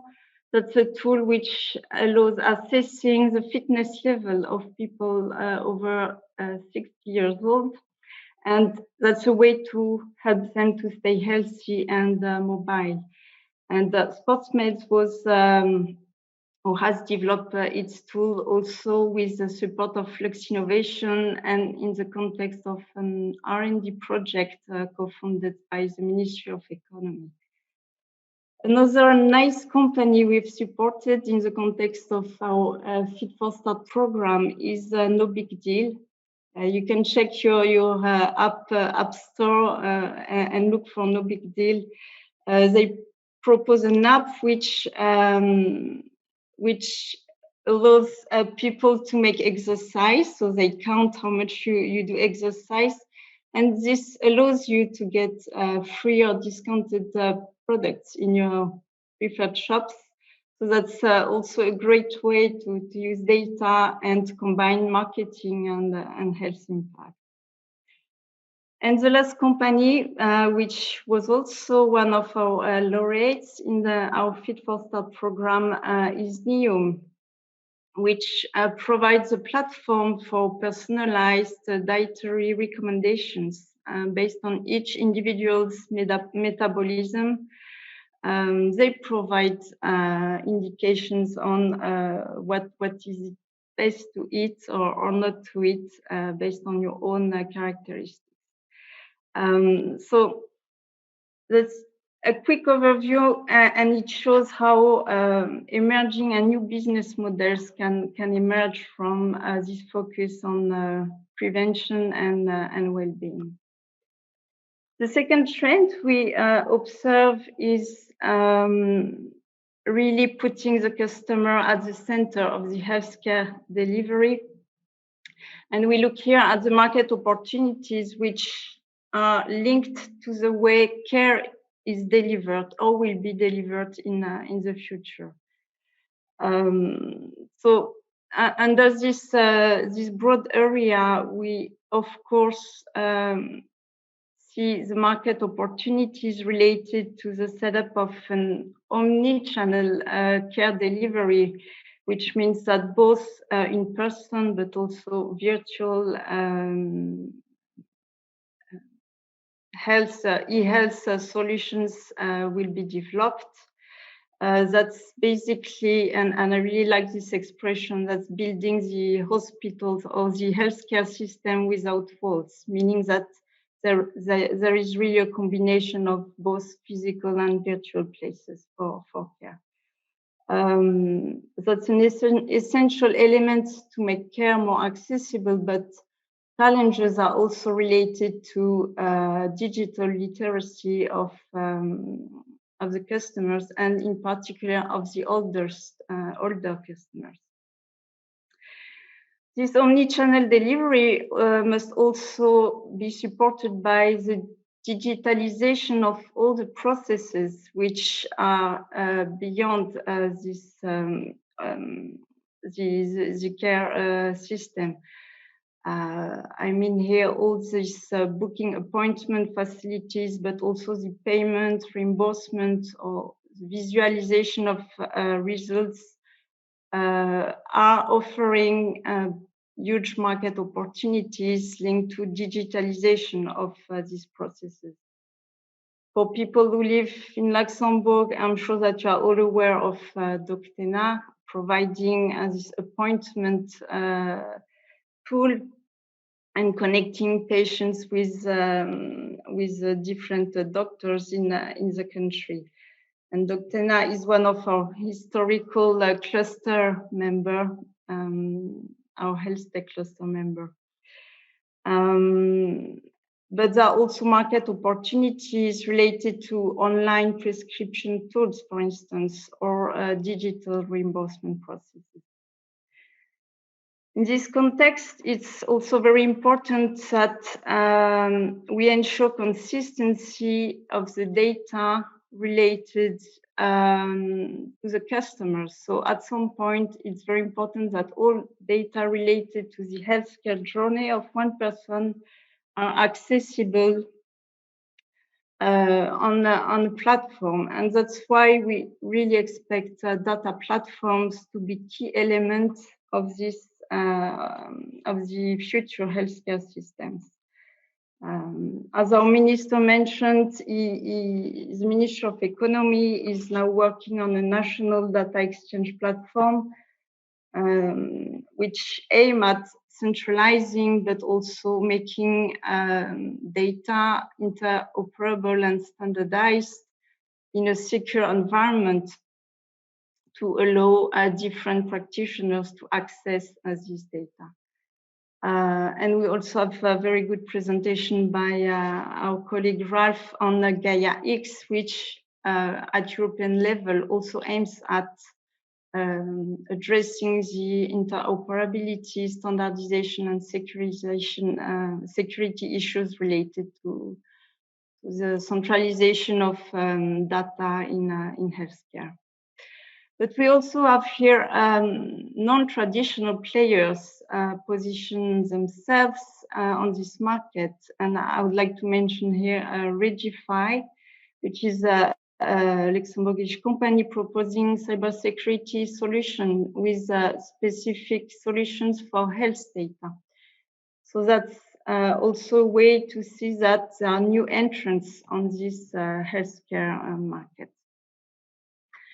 And one of the last elements of this trend is related to improving the customer experience in hospitals. And here, a company such as Virtual Rangers, which has worked on a virtual reality helmet for kids, is also a very nice example of how technology can transform the health journey of the customer.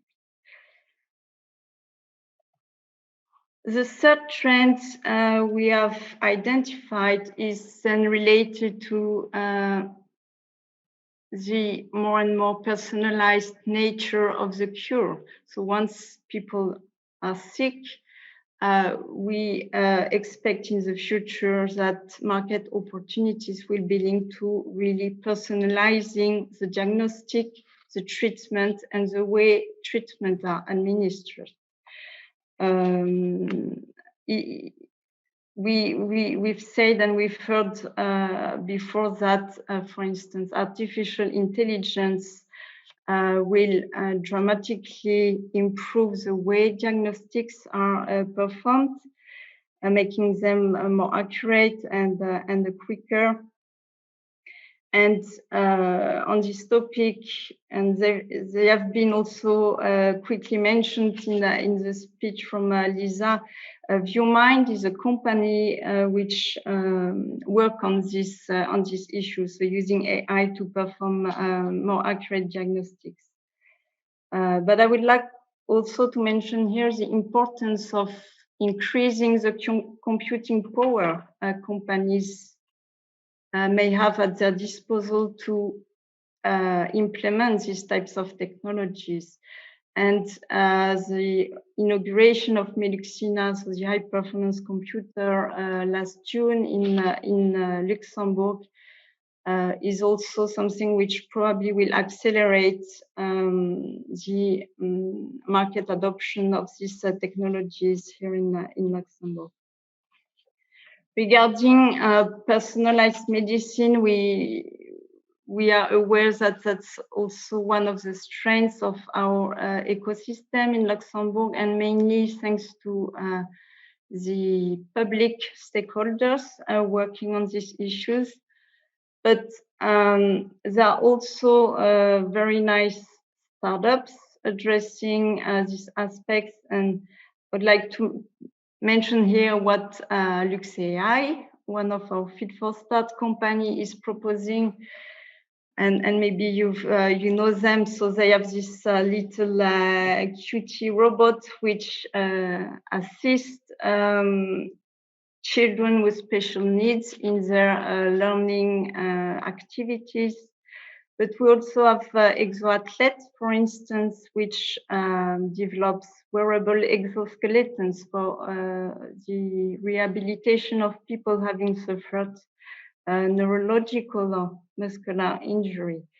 And Exoathlete was first identified at the Skolkovo Foundation, with which we have collaboration agreements, and they managed to open also the activities here in Luxembourg.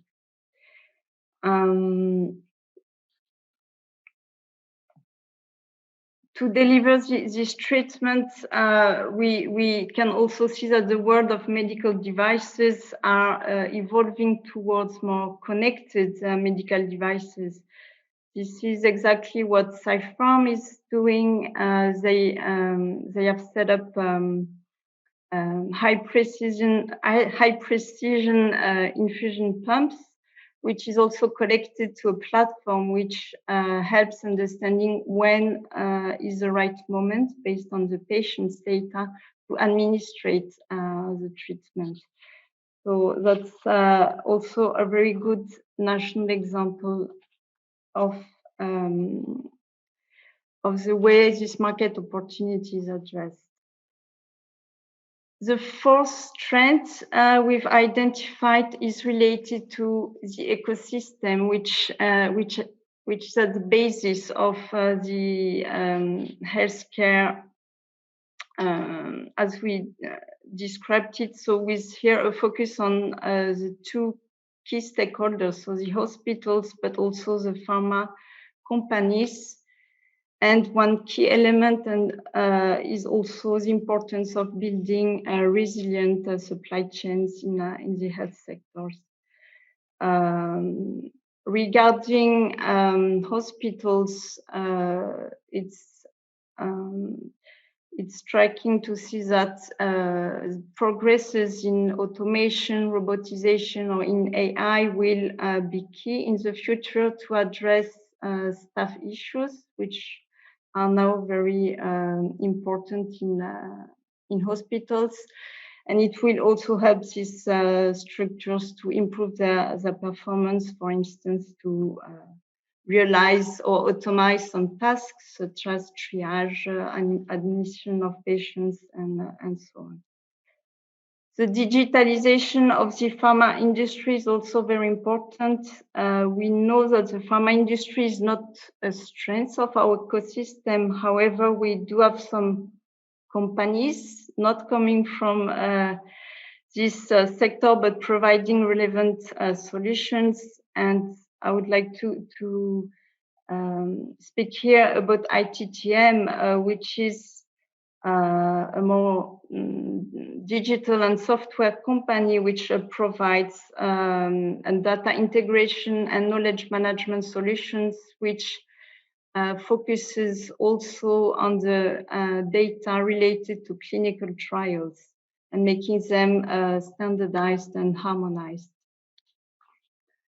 And as the last point here, the building resilient and also regional supply chains is really a direct outcome of the COVID-19 crisis. We've seen, for instance, in Luxembourg that in a very short amount of time, we managed to have already existing companies, but also new companies positioned on providing masks or antiseptic gel, either by repurposing some of their production lines or by building new production lines here in Luxembourg to ensure that this type of strategic goods are delivered at local level. And some of them were supported by our Fit for Resilience program, which was set up by the Ministry of Economy and Lux Innovation during the crisis to help companies recover from the crisis. And as a last trend, and I'll conclude my presentation with this one. It's also very important to create a collaborative, compliant, and innovative environment for the healthcare sector or ecosystem of the future. Collaboration was very important during the crisis, and it should stay so after the crisis. That's reflected already among the collaboration the different ministries and stakeholders have in Luxembourg.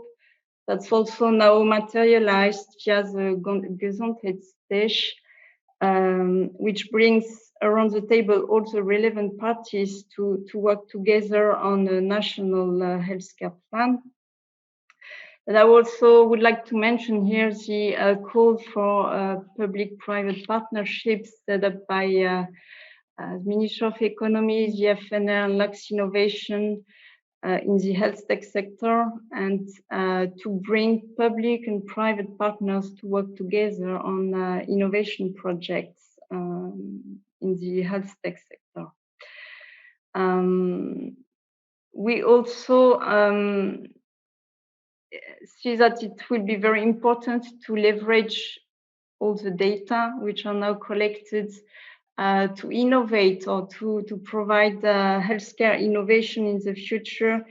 And here we've heard already a very nice presentation on the Clenova project, which aims exactly at exploiting and leveraging this data for healthcare innovation. That's very important that we also think about the regulation and compliance issues in this context. Digital aspects of the healthcare products are for the moment not addressed in the regulation, and we know that at European level there is a reflection on this, and that's something with which we also need to keep up at national level. Just to conclude, you'll see that on our website at Lux Innovation in the coming days, you can see the report we have used as a basis for this presentation. We've seen very nice new companies emerging or new business units being created here in the ecosystems. We are also very much aware of the coming challenges that expect our companies, and that's also why Lux Innovation is here to support every company here in Luxembourg in its innovation project. Thank you very much.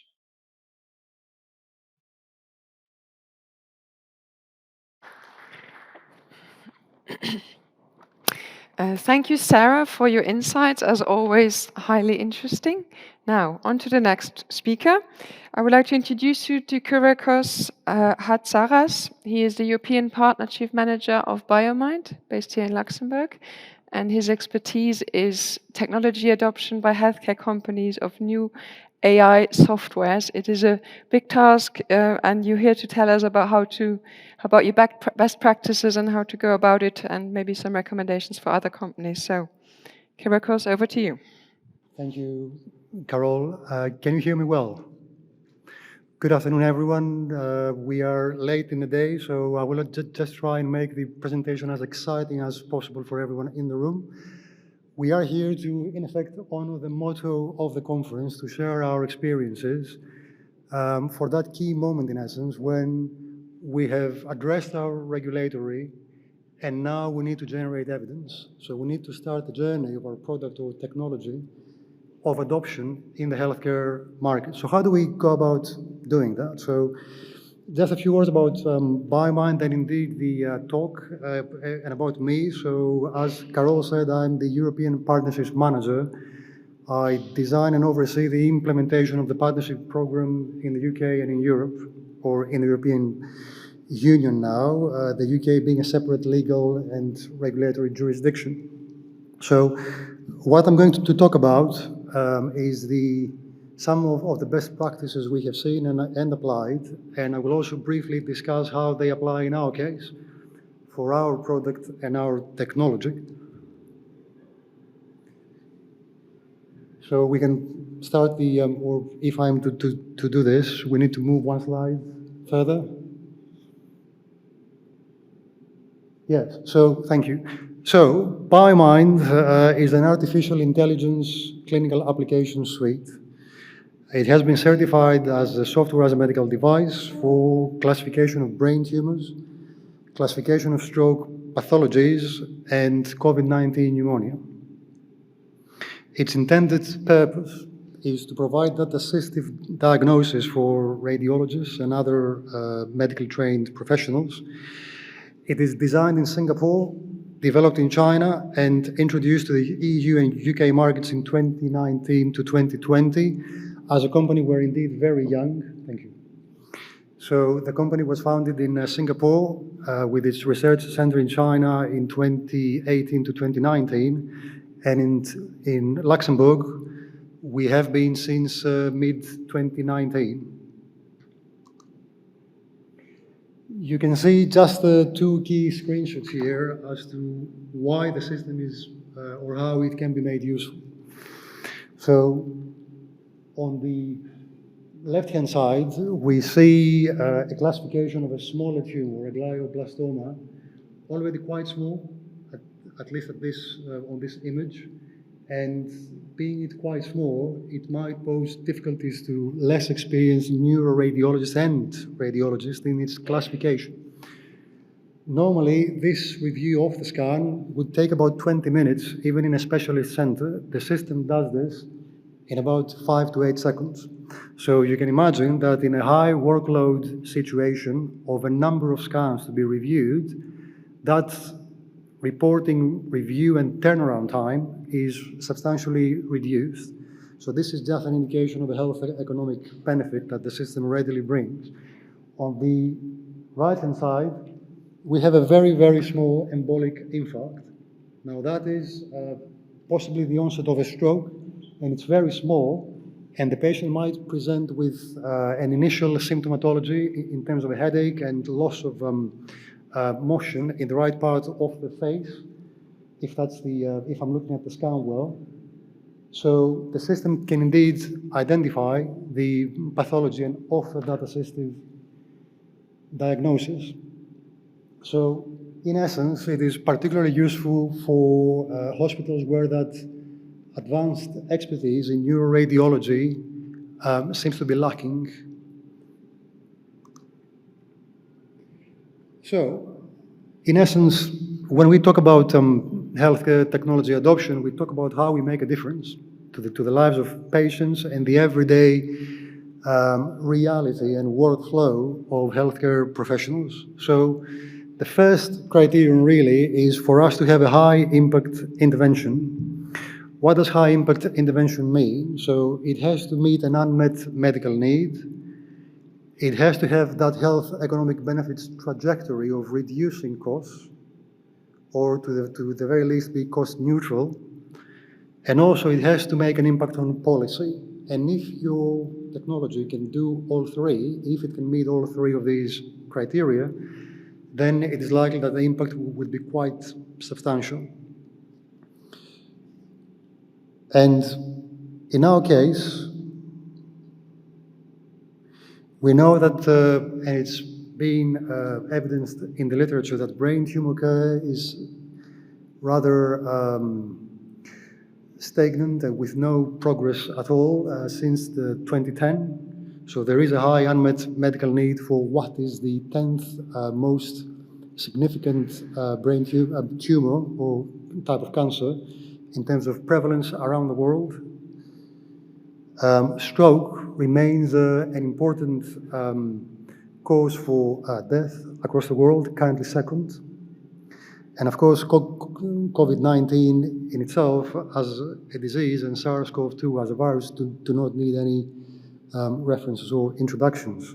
So with that, we see significant pressures in radiology departments for those reporting, reviewing and turnaround times.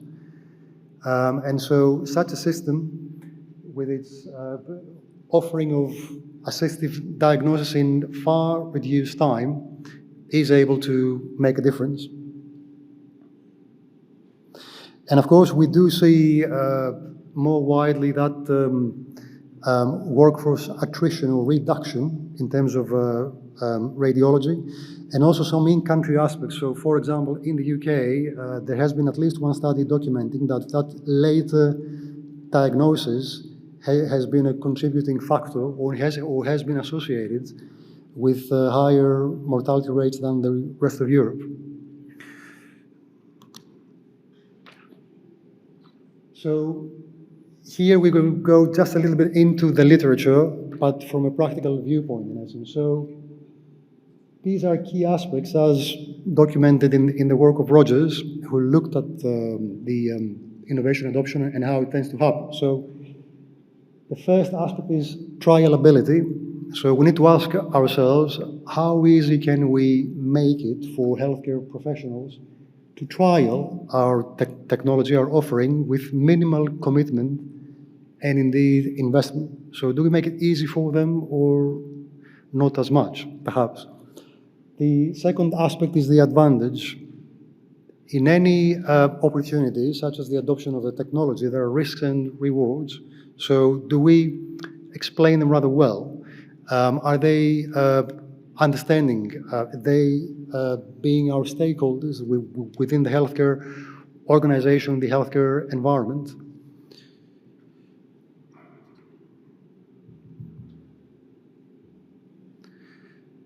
In terms of its compatibility, we also need to ask the question, and that is often a dialogue in essence, how compatible is it with existing structures, services, and even behaviors in the healthcare environment? Can we have an understanding of that compatibility?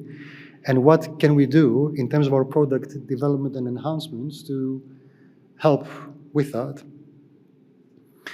And then there's the observability. We are often asked the question, can we actually see it? What is biomind? Is it a robot? Is it a hand? Mechanical one? I mean, is it something else? And in our case, it's very clear. It is a clinical application suite. It runs on a server, so you will see it and get to use it on a screen. So it is very much a tangible computing reality of sorts, in essence, very much similar to what we're used to every day.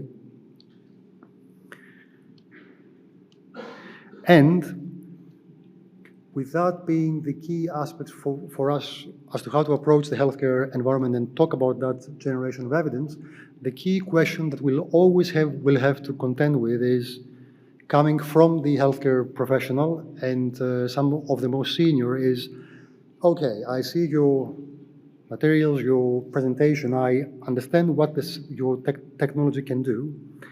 My question is, what can you do for me in my environment, for my staff, and very much importantly, for my patients? And it is when that question is asked that we can begin a fruitful dialogue with the healthcare professionals towards generating that evidence and thinking about the future state in terms of how they often occur in their environment. This is perhaps a summary of the journey of the innovation, adoption, and diffusion in essence. You will see the different categories of adopters. You have the innovators, those that will readily embrace a new technology and will try and work with it in generating the evidence. Then we have the early adopters. Beyond that, there's then the adoption by the early majority and the late majority, and finally the laggards. Now, in each of these groups, we typically observe different behaviors. So the innovators and the early adopters tend to be quite enthusiastic. They will readily embrace it. They will see the benefits perhaps before anyone else. The more we move up the curve, the more as a commercial entity, so as a company, thank you. So the more we move up the curve, the more we need to be ready as a company, as a commercial entity, to offer a fuller service. And then we have to think about how we strengthen our relationship with our new and future customers in terms of the service we offer. And of course, you will see that while the adoption curve is a bell-shaped curve, so it tends to tail off, as it begins to tail off, your market share is increasing. So it is often helpful to look at these two curves in tandem. So in our industry, we often hear about the key opinion leaders, the so-called KOLs, but this isn't the only individual in essence, or the only one role we would need to be approaching for that adoption to start taking place. There's the champion, and the champion is a very key role in the process. So while your key opinion leader will be quite senior, high influence, as an individual, and they will tend to be convinced by that hard evidence to be generated, your champion will be a step ahead. They will tend to see the benefits from the start. They will tend to visualize the impact in the healthcare environment. And then they will work with you to realize those benefits, to generate the evidence, to make that happen, to arrive at that future state for which they're ready to spend time with you in defining it.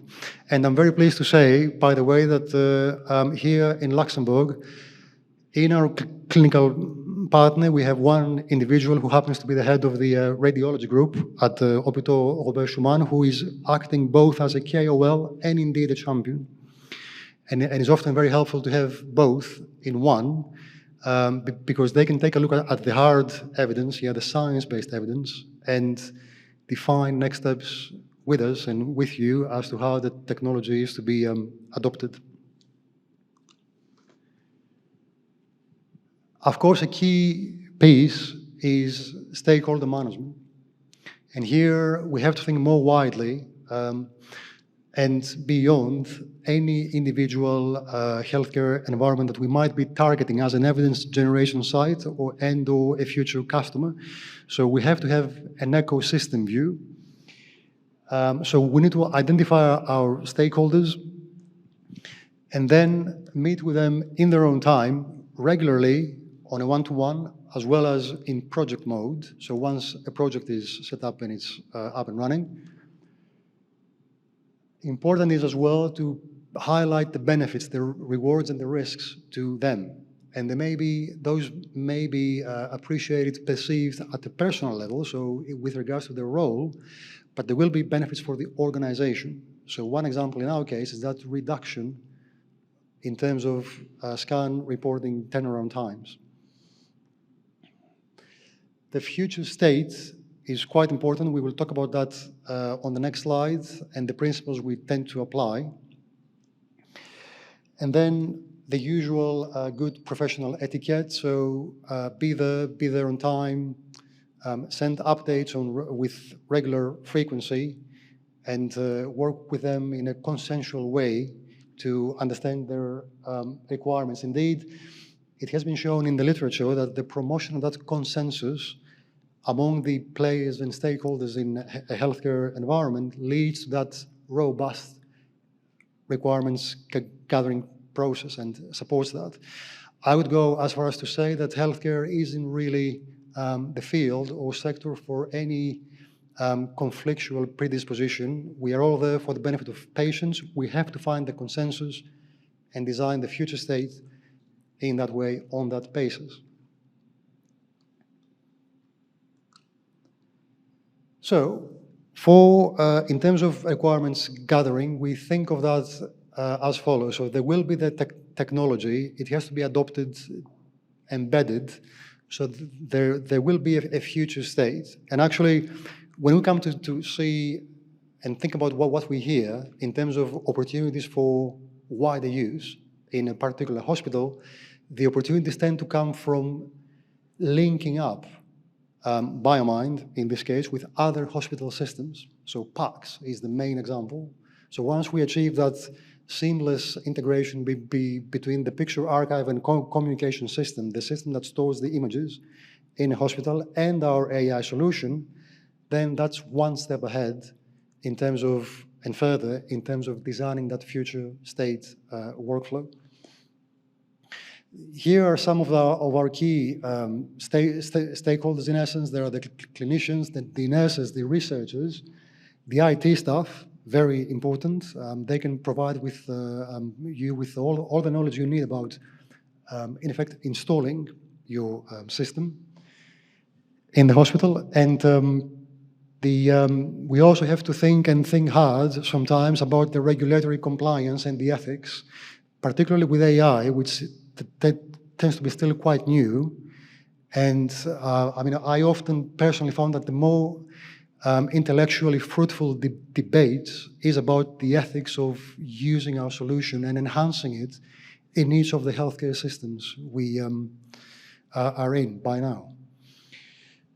So at the same time, because it is a multi-stakeholder context, we need to be using plain language, really. I think specialist terms will be there, and of course we have to, in effect, base our exchanges on expert language, but it often helps when we simplify the things and the tasks for everyone, and that keeps us moving forward more smoothly.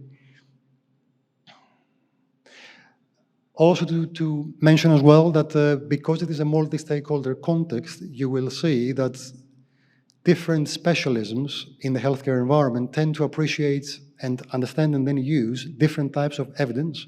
So while clinicians will be interested and will action the science-based evidence, so for example, the results of a randomized controlled trial or the report of a local trial, other specialisms, so nurses and non-clinical managers and others, will be interested in other evidence, so expert opinion, the opinion of colleagues, patient feedback, very importantly.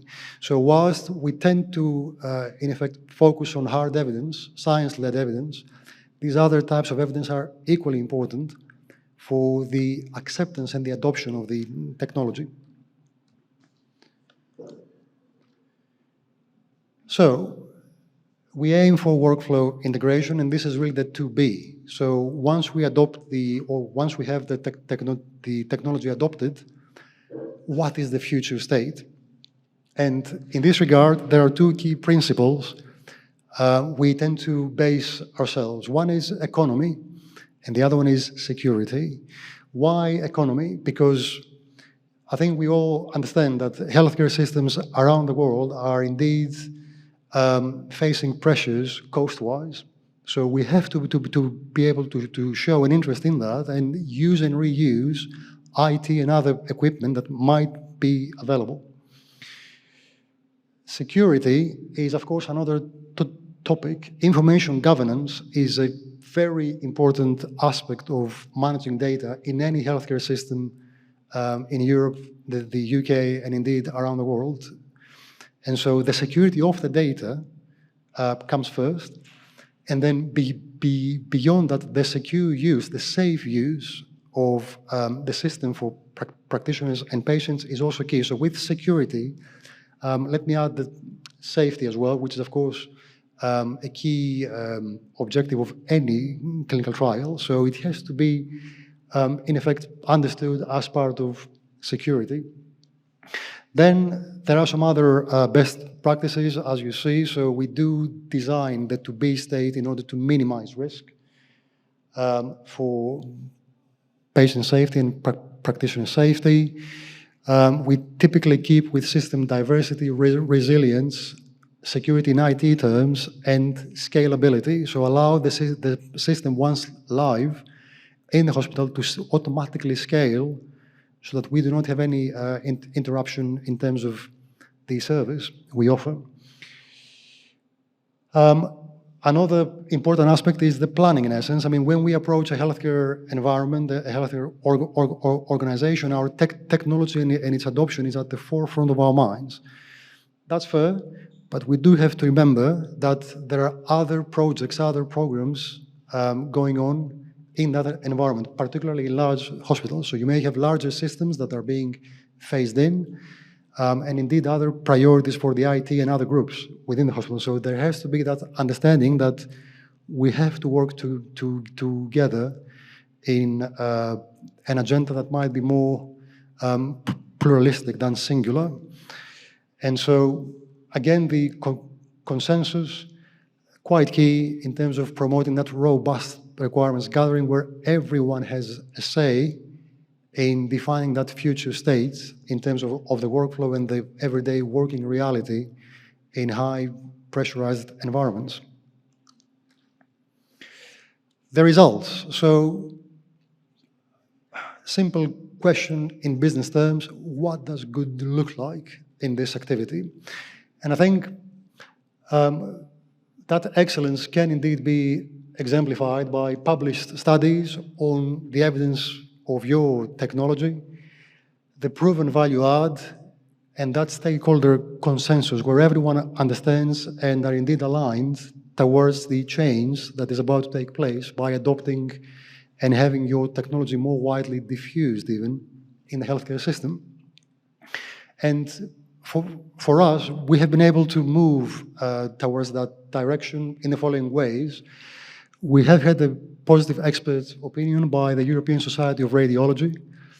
We have had some peer-reviewed publications already, including a Lancet preprint and one in Frontiers in Informatics for the stroke module.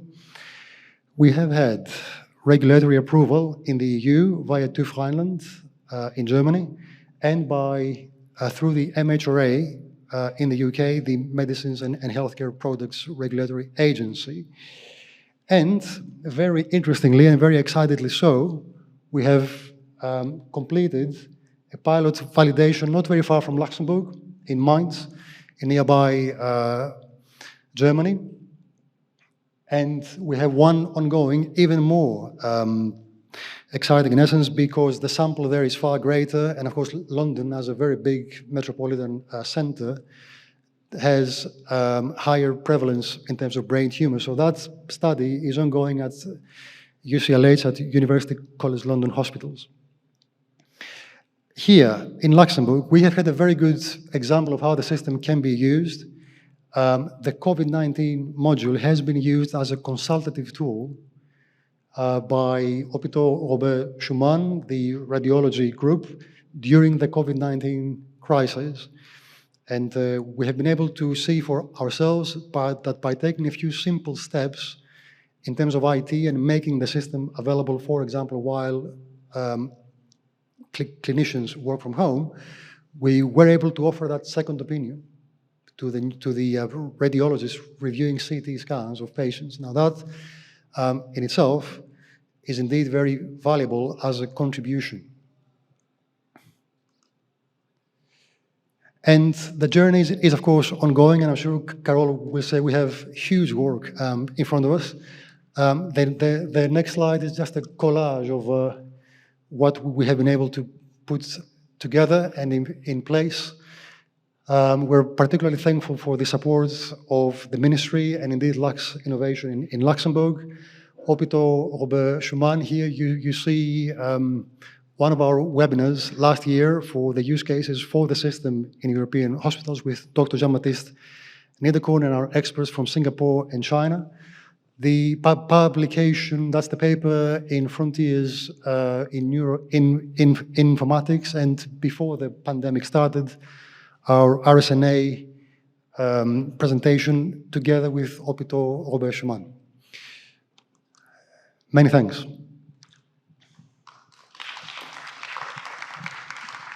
Thank you, Carole. Okay. So, my apologies, I seem to have taken a bit more time. Is there any question that you would like to ask? Not that I can see, the lights are just a bit bright, but is there any question from the audience that I may not be seeing? So, no, okay. Thank you so much. Thank you so much, Kyriakos. I'm sorry we didn't have a longer slot. I know there's many war stories to tell.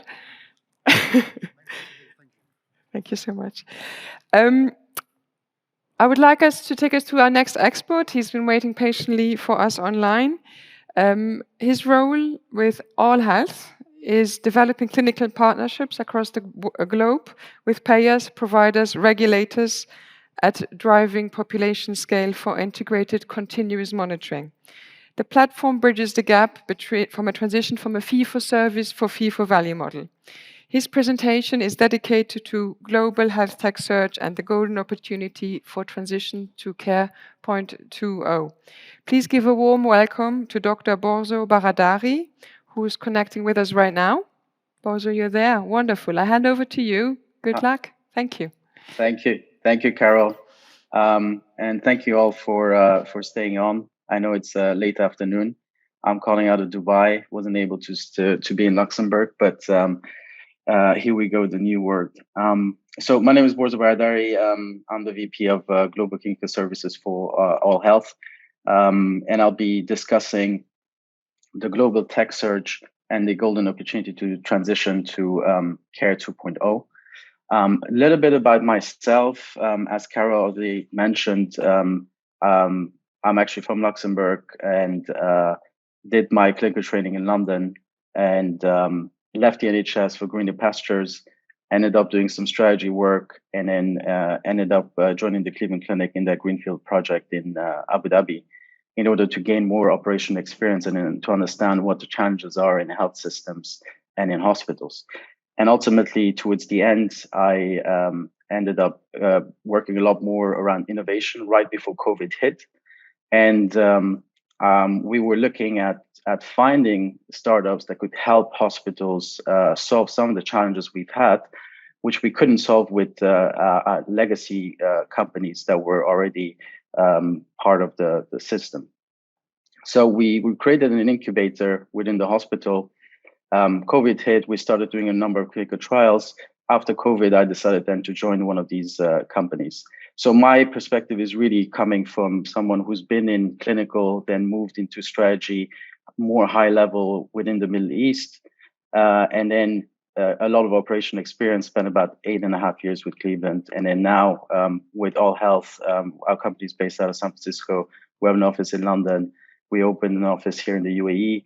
We're looking at opportunities in Luxembourg as well. And as the previous speaker said, we are also in discussions with Hôpital Robert Schumann. They seem to be very active, which is great.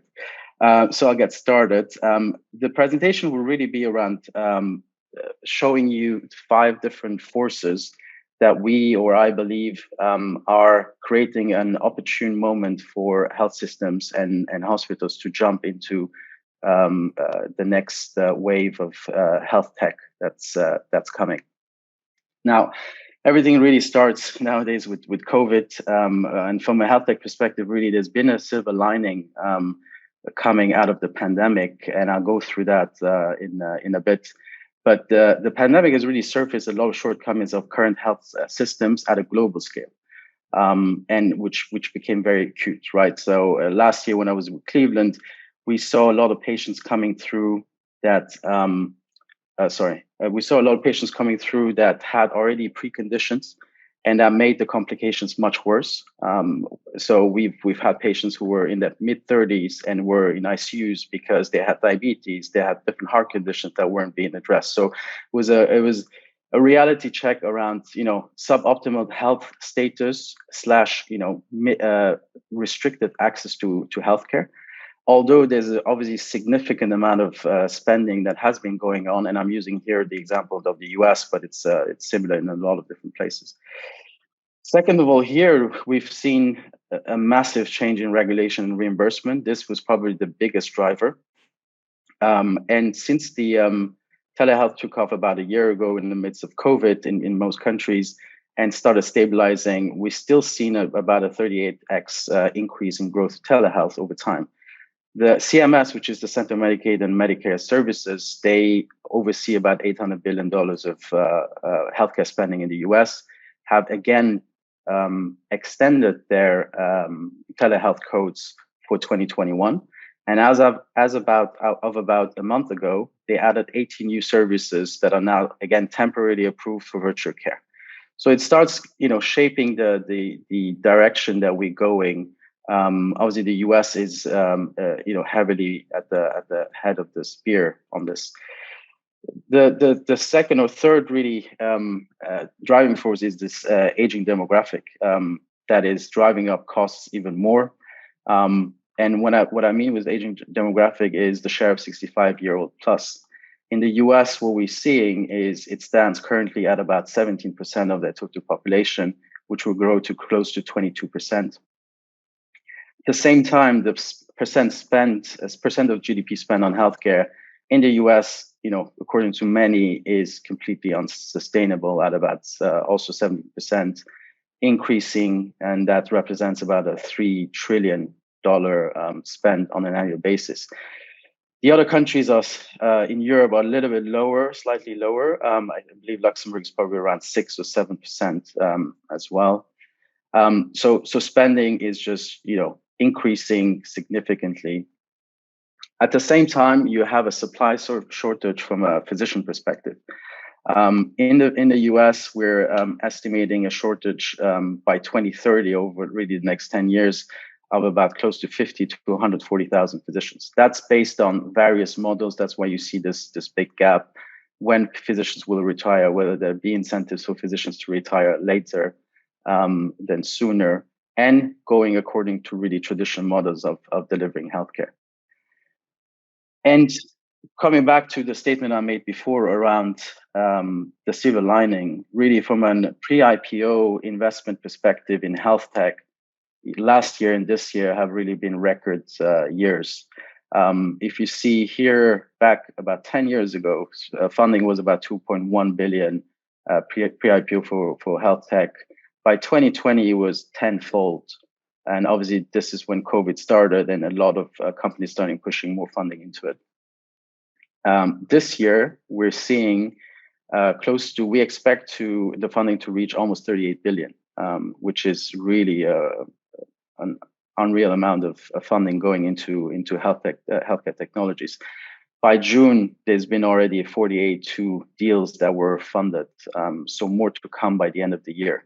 But this gives you really a picture of, we're talking about tech companies that are not bootstrapped with a budget of 100,000 euros or 500,000 euros. These are really companies that are gearing up to go against the big players in healthcare from a technology perspective.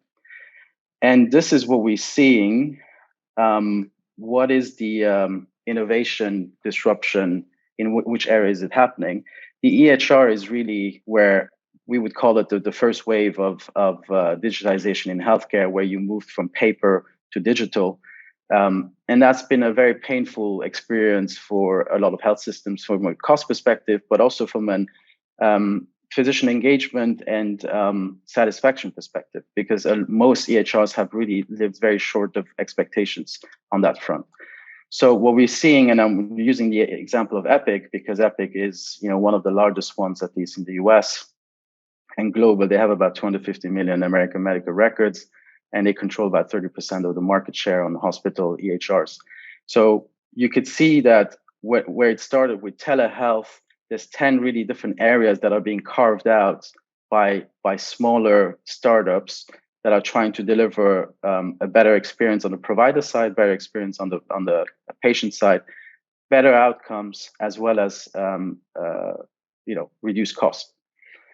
And for those who know Epic, it's not a very cheap offering that's out there. So this is really to give you the picture of where the attack is happening all at the same time, really. Now, to step back for a second and just to take you to another industry where something similar, from my perspective, has happened is the telecom and the music industry. For those of you who are old enough, you remember what a Discman was, or a Walkman, or a mini disc, or the boombox, VHS recorders. I don't think our kids will ever know what those are, or these bulky mobile phones. All of these, we don't use most of these anymore. Maybe the TV, some maybe still use a desktop, but most of these have really been dematerialized, what we call it, and miniaturized into one smartphone. A smartphone that now has more processing power than any of these or a combination of these before. It provides a lot more capability and features, and it's opened up a lot of access. We see something similar happening on the healthcare side because of the pandemic. So remote care being led by teleconsultations is not enough, because you're missing the data element for the physicians to make good decisions on patient management. So remote care, remote patient monitoring has really taken off from what we've seen in different countries around the world. In the US, the codes around RPMs have been taken off. Again, because patients don't want to come in, or hospitals are realizing we need to really focus on being able to manage these patients remotely. The current system, however, with bulky medical devices makes it very difficult. One, it's bulky, expensive, and it's not really scalable. So this is probably an older model, but you have now the Bluetooth-enabled blood pressure cuffs, thermometers, home sleep apnea devices, EKGs, pulse oximetries, and glucose monitors. These are just an example that I put together. But the idea is you as a physician or as a care team prescribe a number of these for patients. And at best, what you're going to get is, if they remember to use those, you will get data as a care team. So it's very episodic data. And what we think is happening is in process of happening is a lot of these will be miniaturized as well. And they will be moved into smaller devices such as wearables. Now, why is that important? Because that addresses some of the challenges of the system around accessibility. Healthcare access is a topic of every hospital that you go to, at least at the leadership level, and similarly from a health system perspective. So miniaturizing this makes it available to more people, as well as the affordability element. The unit cost of these devices is significantly lower than some of these. You're able to start getting continuous data, which will start giving you a very different picture around the health status of the patient versus episodic data. And from some of the work we've done in Dubai around diabetes management, we've seen a significant difference around impacting behavior change on patients, especially around chronic diseases. And what we also found is there's elements of care team efficiencies that you can bring. And with that, we mean panel size increases. So physicians being able, or care teams being able to manage a lot more patients than through traditional models. So ultimately, this kind of a shift that we believe is already happening will drive towards a more accessible and exponentially scalable remote monitoring. Then you have a second layer, because these devices will start giving all of this data out. The question is, who's going to look at it? You don't expect human beings to go through raw data. So what you need are very sophisticated AI models that will be able to provide action-driven insights to care teams. And we see that happening. This is just a short timeline from 2014 to about 2019 here on FDA approvals for algorithms, specifically in different specialties: cardiology, psychiatry, Radiology obviously has a lot, as the previous speaker was already mentioning on that topic. And what we see is the takeaways from this is because these are getting regulated now, and we've seen about 46 FDA approvals since 2014 in the US alone, this will lead towards reimbursement. Once this leads to reimbursement, it means your unit cost per diagnosis is going to be a fraction of a physician and faster, again, as the previous speaker has mentioned. So this brings a level of affordability and, again, accessibility, moving towards a more on-demand, remote, and highly scalable system. Healthcare, we have to realize that, and these are conversations we had in the hospital last year, was we are one of the only industries that has been lagging this on-demand, remote kind of model, which a lot of the other industries have already embraced. So this is, we believe, going to be very significant. And what this really leads to is, yes, you're in the last 2 minutes. Could you wrap up, please, so that we can start the round table on time? Thank you. Sure, no problem. Almost there. So what this leads us to is really moving towards a more proactive and prevention model. Currently, most people don't spend more than 60 minutes with their care team per year. So you're missing out on a lot of data points that could help you change behaviors or nudge behaviors. This is something, again, as I said, we've seen a lot on with our pilot in Dubai around diabetes management. And this is just a summary slide around the 5 forces. So regulatory reimbursement, substandard kind of chronic disease management, and limited healthcare access, aging demographic driving up the cost, and then clinical workforce shortages, being faced with a supply of very well-funded health tech companies. And this will enable, especially single payer systems, to move towards to bridge that element of moving into a proactive approach of treating patients and driving down costs. There we are. Back to you, Carole. Thank you so much. Thank you for being with us so far. And we're not done with you. We are now expanding the round to the roundtable discussion, where we will talk about doctors as innovators, co-innovators. To do so, I would like to invite our moderator, Suzanne Vandewengen, journalist at Let's Be Healthy. While she's coming up, I would also like to invite our other panelist, Dr. Michael Witsch, who is Chief Digital Medical Officer at the Centre Hospitalier in Luxembourg. Together with Bodyo, they will take you to the discussion of doctors as co-innovators. Thank you so much. Over to you.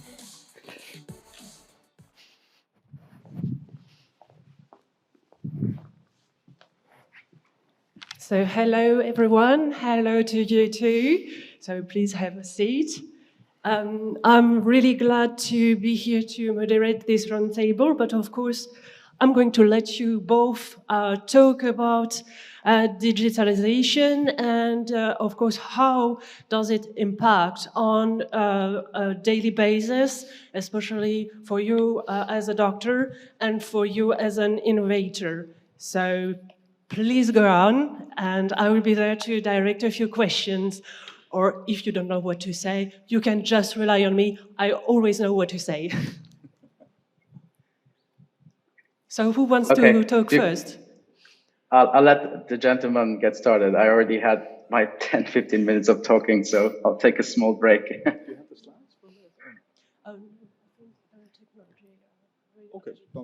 Okay, hello, I'm Michael Witsch. I'm a physician, I'm a pediatrician.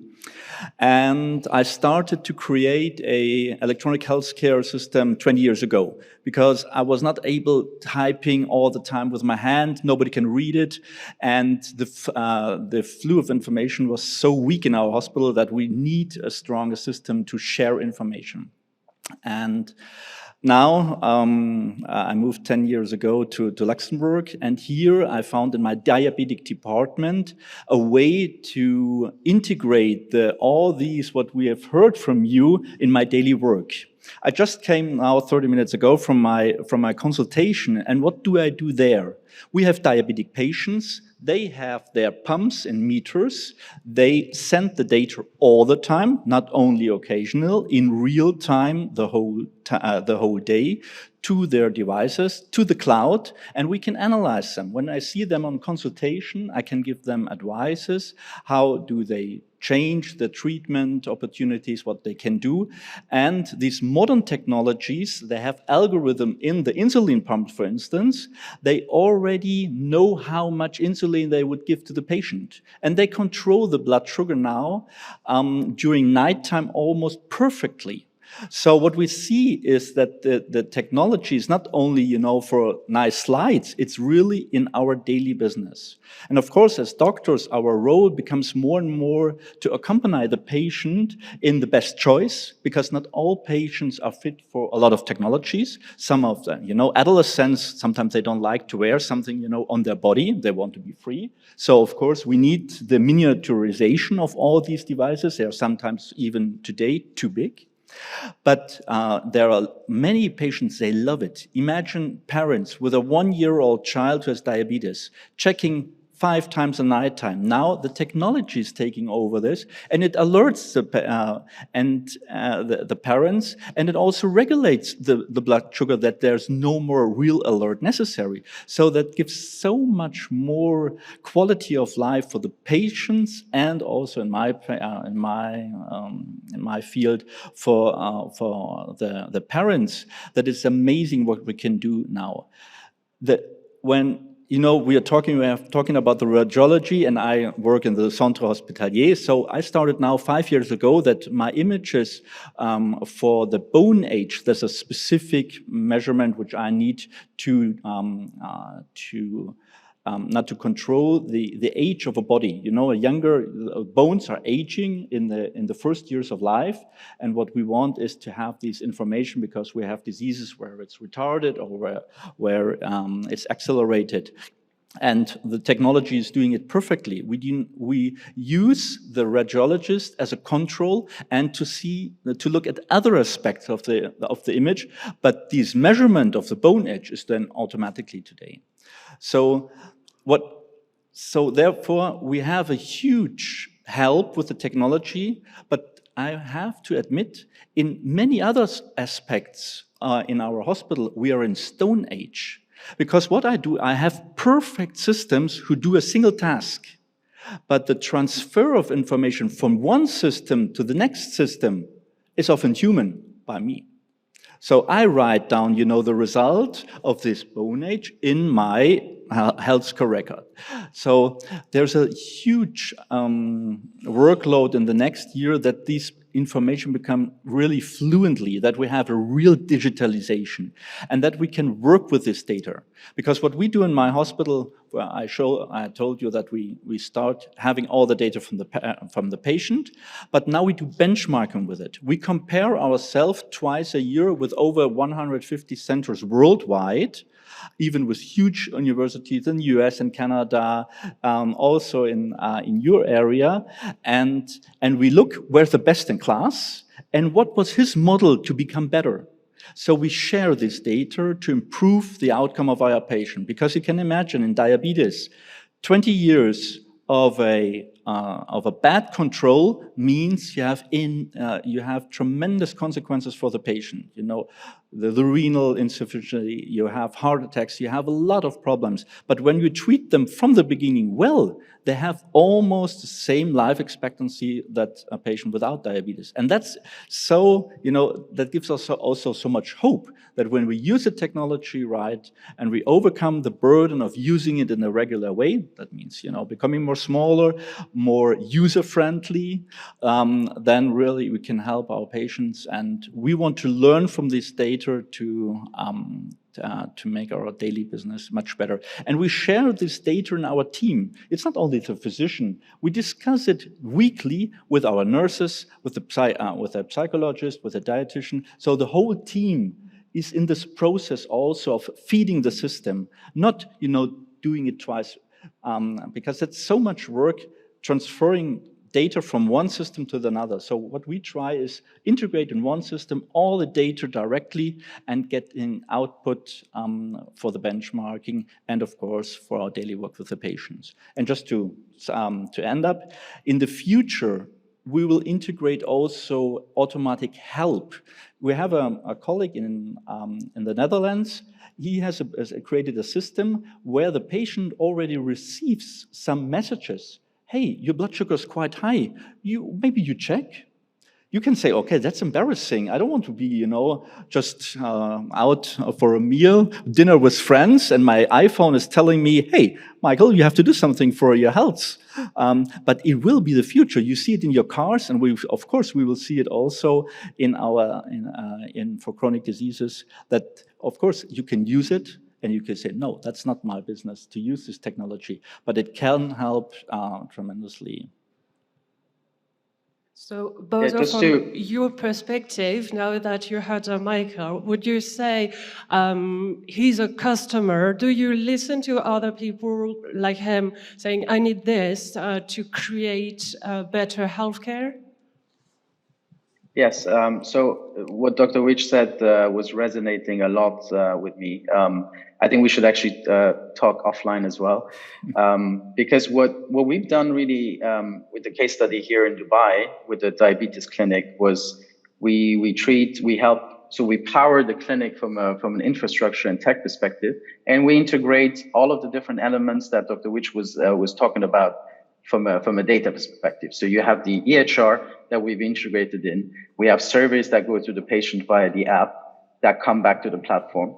We have all of the devices, so from continuous glucose monitor, basic glucose monitor, blood pressure cuffs, weighted scales, everything is integrated within the platform. So what we've realized is this is how we started the model about 8 months ago. And obviously we're working very closely with the clinical team, from coaches, nurses, pharmacists, nutritionists, diabetes educator to physician. And what we realized is, as Dr. Witch was saying, we're trying to eliminate completely duplication of effort from a care team side. So we don't want them to, if they've already typed it in the EHR, we don't want them to go and copy paste it onto our platform or onto another Excel file. So what we've done is for their staff meetings, for instance, where they go over the patients one by one, usually a lot of hospitals or clinics use Excel files. What we've done is we've integrated and digitalized all of that into the platform in a much more user-friendly way. Now, it's not just the element of digitization, but it's also looking at every intervention. We're trying to look at it from the moment you come into the clinic and you register for the program to the time you get health outcomes, improved health outcomes around your HbA1c, which is something we've been able to show in Dubai. At least in over a 3-month period, we've shown a reduction of 1.7% on HbA1c, which is very significant compared to a lot of the competitors we have in the US. But at the same time, we're trying to figure out in that gray zone in between, where you're not in the clinic and the data is coming in, what is the interaction between the care team, whether it's the coach or the physician or the nurse or the pharmacist, and what is the biomarker change on that patient? Is the patient responding to that communication that comes via the app from the coach or from another care team member or not? So this is the level of, we're starting to look at a very micro level to see if we can achieve micro changes in behavior. Because ultimately the reality is you're not going to have an overnight change in behavior, whether it's diabetes or most other conditions.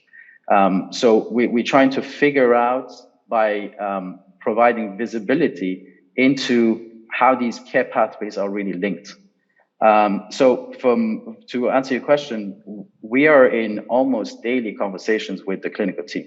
So whether it's the physician or the coaches, we're there to support them, and we're trying to learn how they function and how can we save more time for them so they can spend the time on quality patient interaction. Because the quality patient interaction is something that the machine will never really replace, or at least not in the medium term. And to what Dr. Witch was saying, so Smart Coach is something that we're using where you know, if someone's glucose levels have gone out of range, you want an automatic nudge. You don't necessarily need a human being to be sitting behind the machine and saying, okay, if this person has just eaten a Kit Kat and the levels have gone out of control, someone needs to let that patient know. What we've also started doing, we're bringing in an element of education, because what you realize is patients don't always know what healthy food means, and food is obviously a huge element in terms of managing your blood glucose levels. So we have a food logging element on the platform where the nutritionists encourage the patients to take a picture and upload it on the app. What that does is we provide them an overlay of their glucose measurements versus what food they had. So patients are starting to realize, oh, the bread that I thought is brown bread and that was supposed to be healthy is spiking my sugar levels every time I eat it. So maybe I shouldn't eat this type of bread. So there's that education element to it. And what we're going into now more is really a stress management element, because obviously, you know, life is not linear. There's a lot of different stress elements that activate cortisol levels that make it more difficult for patients to manage their blood sugar levels. So we're looking at social elements, family elements, career elements. We have coaches that interact with patients to advise them on breath work, advise them on activity, on sleep hygiene. So really a very much holistic approach to try and move the patient towards a more healthier behavior and to reach goals that are really realistic, and not just ask them to go from 3,000 steps to 10,000 steps overnight and then have them be really, disappointed. So would you say that digitalization is also an educational problem? Because when we hear about digitalization, we also hear people saying, yes, but a machine cannot replace a human. So how do you two deal with this fear of AIs and new technologies? Because this is today a reality. And so this will be our last question, because we need to wrap things up quickly in like 5 minutes. So please go on. When I start? Should I go first? You want to go first, Dr. Witch? Yeah, okay, I'll start. You know, I think the most convincing argument is try it. I have a lot of parents, they don't trust the technology at the beginning. Because I said, now a pump with an algorithm is giving insulin, which can be deadly. Too much insulin can mean, okay, I harm my child. A 2-year-old child is lying in your bed. And then we say, yes, we do studies in our hospital that shows it works. And then they see the results, and then they were so convinced. Some mothers sleep for the first time after 5 years. They slept the first time a whole night because technology was taking over the care for a child. Of course, we have to have this in mind that, you know, there can be an accident. I will not say that the machines are 100% perfect, but we have a lot more human problems, giving too much insulin, two parents thinking, I was giving the insulin shot in the evening, and both of them gave insulin, and some hours later they realized the child has a severe hypoglycemia. This will not happen with a pump which has an algorithm in it. So what we see is they try it and they're totally convinced. With the newest technologies, they are really very convinced. And then they spoke to other parents. And then the other parents, oh, mate, I've tried. And then we say, you don't have to take it. You have a 4-week period, try it. And when you think, yes, that's a technology for me, I want really to stay on it, then we give it and then we prescribe it. We are not convincing them you have to do it. We have patients that do not like technology at all. And I say, hey, when you want to try it, and some of them coming years later, now it's the moment to try it. And I think that's the most convincing argument is not, you know, the knowledge about, you know, everything will be better. This is for adolescents. They don't care about my words. They want to see, okay, is it really life-changing for me? Has it a benefit? And then they are convinced. And I think that is most that we look really on the need of our patients. You're not convinced with your telephone when it doesn't give you good apps and when it doesn't work fluidly. But when you think, wow, it works perfectly, then you try it. When you stay in your car and you see, oh, he's really helping when I'm tired, he awakes me, then I say, I trust trust this technology. And I think it's stepwise. It's not from total control or from no control to total control. It's a process to more and more control. And what we have heard now, of course, do we want that the machine is telling me this food is not good for you? That's a decision. And there were some patients who will never allow this, that a machine is taking over, the choice of my meal. But others will say, okay, maybe I should try it because at the end I will live 10 years longer and maybe the other bread is not so bad at all.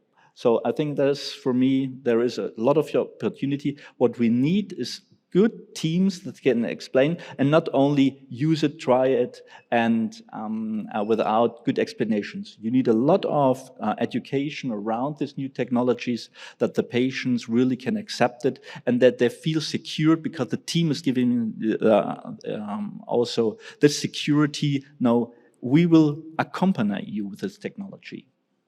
Okay, Bodyo, a few words before we wrap this up? Yeah.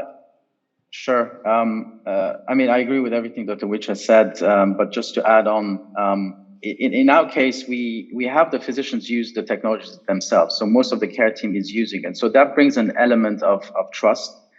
Of course, you're always going to have patients who are going to be very suspicious around the technology. But the benefit with AI and these models is really, it's ultimately about data, right? And for a lot of people, it's difficult to ignore data. And when they start seeing the changes, so when we bring patients back for their 3-month follow-ups, the physician sits in the consultation and shows a big screen around the graphs, literally. They go through our platform and show them, this was your weight, this is how your weight has been changing, this is how your blood sugar levels have been changing, this is how your sleep, activity, food patterns have been changing. So it starts building more and more trust with the patient. And I think, AI models are not perfect right now, and probably they won't ever be, but you also have to look at the access to data that's available currently to build these models. I think these models will become significantly better in the future. And ultimately, you want care teams to be able to practice at the top of their license, whether it's a physician or a nurse or a pharmacist. There's a lot of pattern work that is happening currently in hospital settings, in clinic settings. And that becomes very monotonous, right? If you can have an algorithm take that over, specifically the pattern work, it saves a lot of time and it brings a lot more engagement and satisfaction, not just to the patient, but also to the care team. I think it's a two-way street. Thank you very much. I'm sorry we have to conclude this roundtable. Thank you both for being with us. And hopefully you can discuss offline now. Absolutely. Thank you. We will. For sure. For sure. Thank you very much.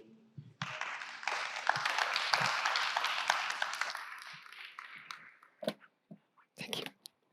Just give it to the organizer. Thank you so much for this inspiring discussion. Now, we're on to the last speaker, and by far the least. I'd like to introduce you to a shoulder, elbow, wrist, and hand surgeon, professor at Paris-Sorbonne University, chief of department at the teaching hospital Bodyo, Hôpitaux de Paris.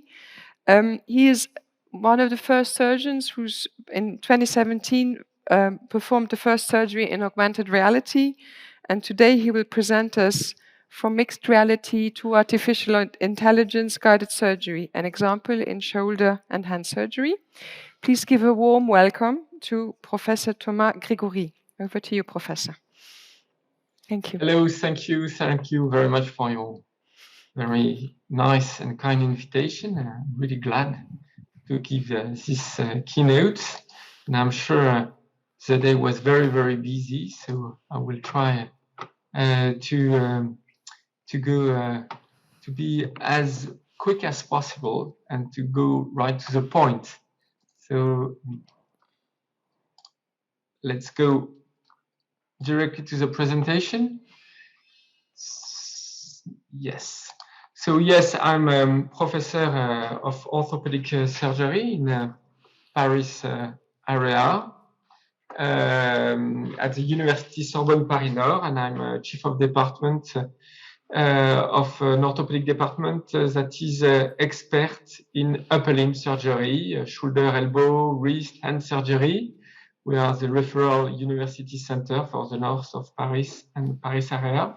But beyond that, with one of my friends and colleagues, Professor Benani, a very well-known mathematician and expert in artificial intelligence, we created 1 year ago a research center dedicated to artificial intelligence guided surgery. So I will try to explain how we came from mixed reality to artificial intelligence guided surgery, of course, in my area of expertise. So we all know that we are all facing the third revolution, the revolution of information and communication. So as all industrial revolution, it has not a linear trend, but it has an exponential trend with a booster. And the first booster was probably in the 1980s, a computer for everybody, so miniaturization of computer. A second booster was, of course, HoloLens in 2000. The third booster was, of course, the smartphone in 2017. And now the booster of this revolution, this digital revolution, is the artificial intelligence. And we all know how internet, computer, of course, smartphone has dramatically transformed our daily lives. And we will see how artificial intelligence will also completely transform our daily life. And where are we in this revolution of information and communication? Still probably at the beginning. So it's very exciting. It's also very exciting when you're a professor of medicine, because it is completely transforming also medicine. And if you want to figure out how this digital revolution is transforming currently medicine, with Professor Benani, we propose this classification in 5 areas. You've got the personalized care, so a treatment for each individual. You've got, of course, telemedicine with all its subgroups, teleclinic, telemonitoring, tele-expertise, teleassistance. You've got training and simulation. And in surgery, it's never the first time on a patient. And I'm sure it makes sense for you, because what is experience for surgeons? Experience is just learning from mistakes. So I'm sure that none of you wants to be the patient on who the surgeon failed to become better. So simulation is a big area. You've got the augmented patient, and for us, upper limb surgeon is the bionic hand, the hand of Star Wars, Luke Skywalker, but this is no more future. There are a lot of initiative, and we are quite close from that. But today we will talk about the augmented surgeon. So what is the augmented surgeon? It's the surgeons that who have his sense, his skill, improved by the technology to become better, more accurate in his gesture, but also to ensure security of the surgery. So in the portfolio of the augmented surgeons, so far we have navigation, 3D printing, robotic, and today mixed reality is, I believe, in the portfolio of the augmented orthopedic surgeon. So what is mixed reality? This concept was launched by Microsoft a couple of years ago with its HoloLens. So what is a HoloLens? It's a headset with 2 cameras. In fact, it's not just a headset, it's a real computer. And this computer has an artificial intelligence sensor. So instead of interacting with your computer with a keyboard or a mouse, you interact with your HoloLens through oral command or gesture understood by the camera and processed by artificial intelligence sensor. So the HoloLens is also equipped with a mapping sensor, so the HoloLens understands where the environment is in real time. So the system is able to contour the floor, the ceiling, the walls, etc. So it can place 3D virtual elements, i.e. holograms, in the real environment. So that's why it's called so-called mixed reality. But besides that, HoloLens is a real computer, so it has all the functionality of a real computer with Wi-Fi and Bluetooth and mixed reality apps. So as you can see on the video, in December 2017, we used for the first time the HoloLens for shoulder arthroplasty, and yes, it was a world premiere. While I was operating, I had access to the 3D reconstruction of the patient anatomy, to the tech op in an holographic mode, to the surgical planning in 3D, and I was also remotely assisted by surgeons from US, UK, and South Korea. So we realized by that time, so in 2017, the huge potential of HoloLens in surgery. But in this first version with the HoloLens 1, and we know that we are now at the iPhone 13, almost 13, but in 2017 we had the HoloLens only 1, so the technology was probably not good enough, and especially the artificial intelligence sensor were not good enough to use HoloLens in routine practice. So since then, Microsoft launched the HoloLens 2. So it's a new version of HoloLens, and the artificial intelligence sensors are really much better.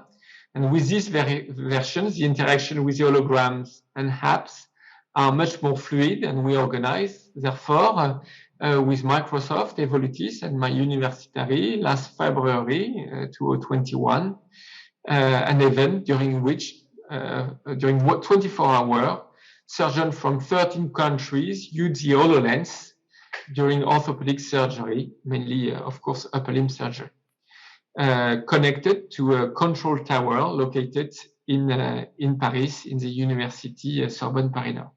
So the purpose of this event was to demonstrate that the technology can be used anywhere, and nowadays I use HoloLens in routine practice in my department with all my colleagues.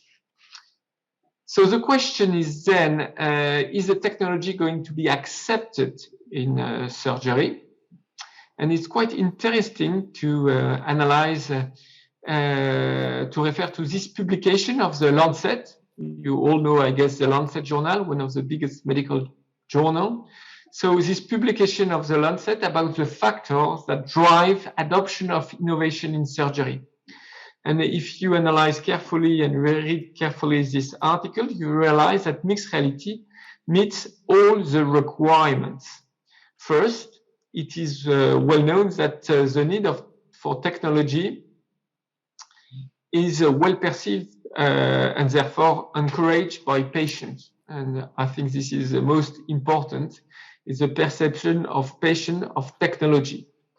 Second, in March 2021, Microsoft won a nearly $22 billion contract with the US Army to produce custom HoloLens headsets. So you can therefore realize that the HoloLens will be developed further with next generation, HoloLens 3, 4, and perhaps one day 13. And all these new versions will be much more effective.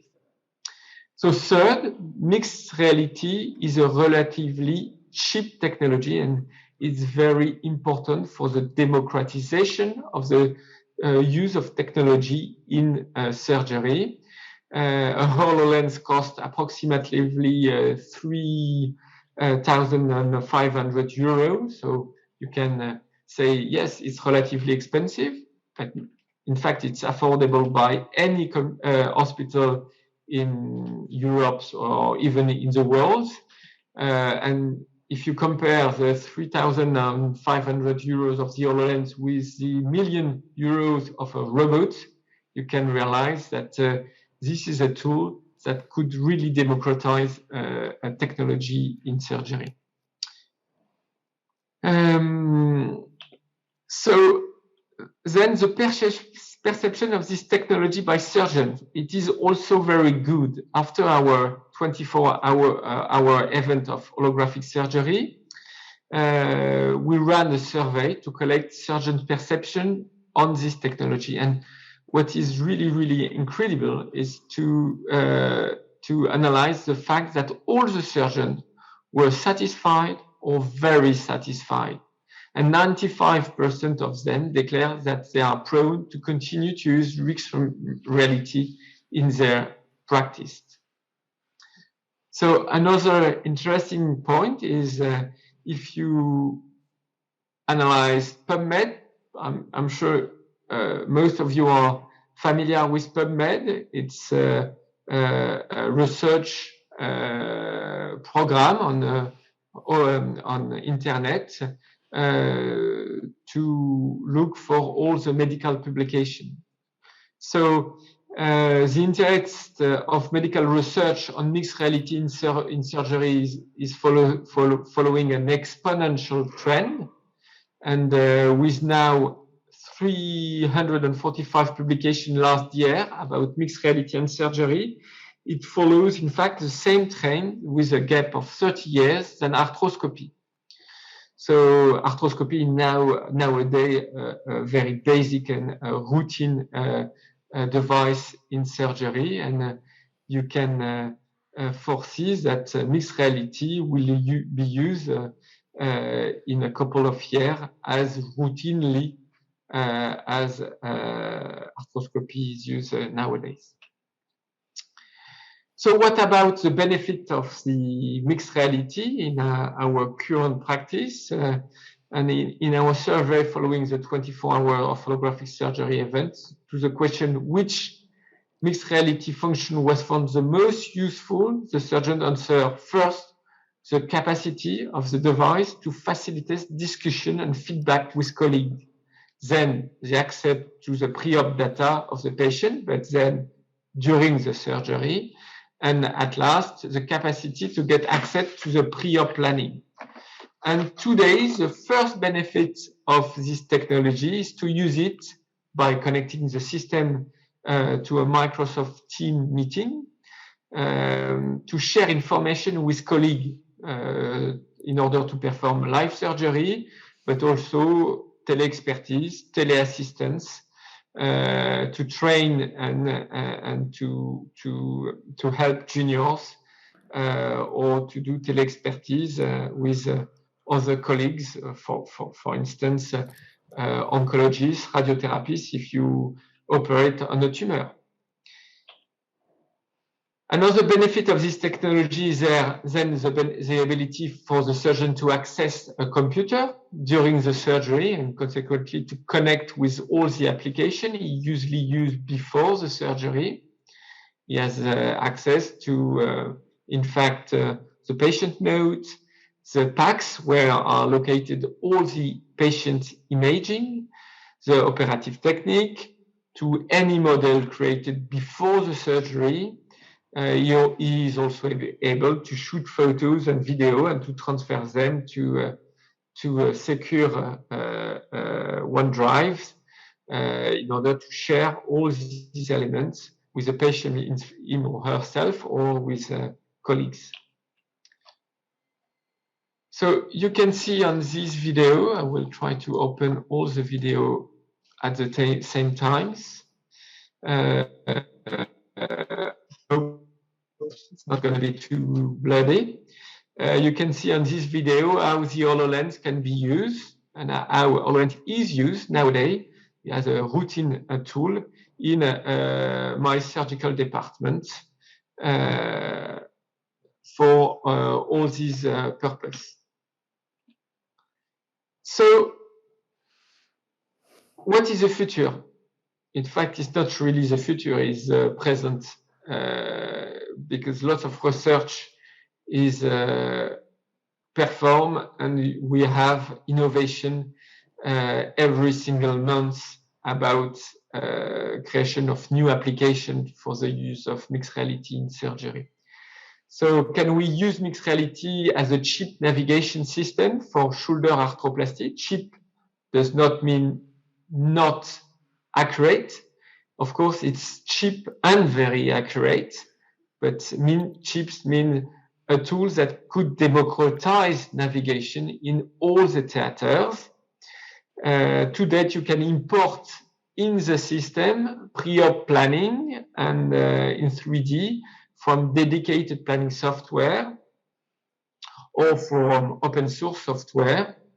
And you can manually grab the hologram so that the visible part of the bone fits with the corresponding part of the hologram. However, lots of research are currently being performed to incorporate mixed reality to traditional navigation system, or to use a system with QR codes, and with the next generation of HoloLens, with a much more precise mapping sensor of the HoloLens itself, it will be a piece of cake to use the HoloLens by them own to navigate in patient and to make the invisible visible. The invisible, it's what is beyond the skin of the patient, and of course the graal for the surgeon is to be able to see through the skin of the surgeons, the bones, the muscles, the artery, and the nerve. And we are now sure that with the next generation of HoloLens, it's going to be gradually much more easy, and then our dreams going to become true. Just to show you a new useful application, and I'm sure you will understand how this application is useful after this COVID-19 pandemic. And now we are the capacity with the HoloLens to create some stuff, some meeting through avatars. So it's also like you know, the film Avatar, or the communication in Star Wars with Avatar. So it's the capacity to use the system to perform holographic avatar meeting, and you can see on this video how it is used, you know, to interact. So the two participants are virtually in the same room, and they were able to share data in 3D or 2D, and to see the avatar of each other, but each one was in his own location. Jonathan was in the south of France, and I was in Paris, but virtually we were in the same room. So now we're going to talk about artificial intelligence guided surgery. And I believe that the HoloLens are an important tool for the future of technology in surgery, because it is the tool that will allow artificial intelligence guided surgery. So what it is, artificial intelligence guided surgery? The mixed reality, the HoloLens, with its camera, with its eye tracking, with its microphone, is able to capture thousands of data of surgery and surgeon. And all this data, if processed by artificial intelligence algorithm and transcribed to the surgeons in the headset itself, will give a guiding element to the surgeon to perform even more personalized surgery. In a career, you get some more experience. you get some more experience with all the patients you operated on. You encounter some, anatomic variation, and all this experience, it's your own experience. You try to share it with colleagues, but still it's a limited experience. And even in the life of one top surgeon, he will not be able to observe all the anatomical variation or all the case. But if all these experience of surgeons are processed in an artificial intelligence sensor, it will give the surgeons a fantastic tools, and it will, beyond that, provide for the patient itself a fantastic security tool for the success of its surgery. So sorry for this also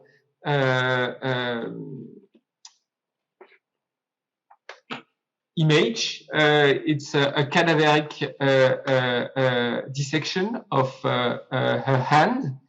And I just want to show you one of the work we did in our research department.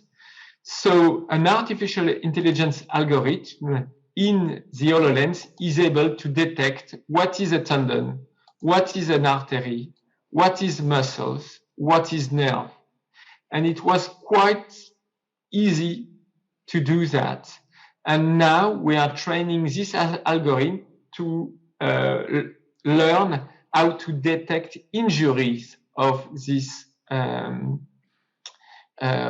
tendon or nerve or artery.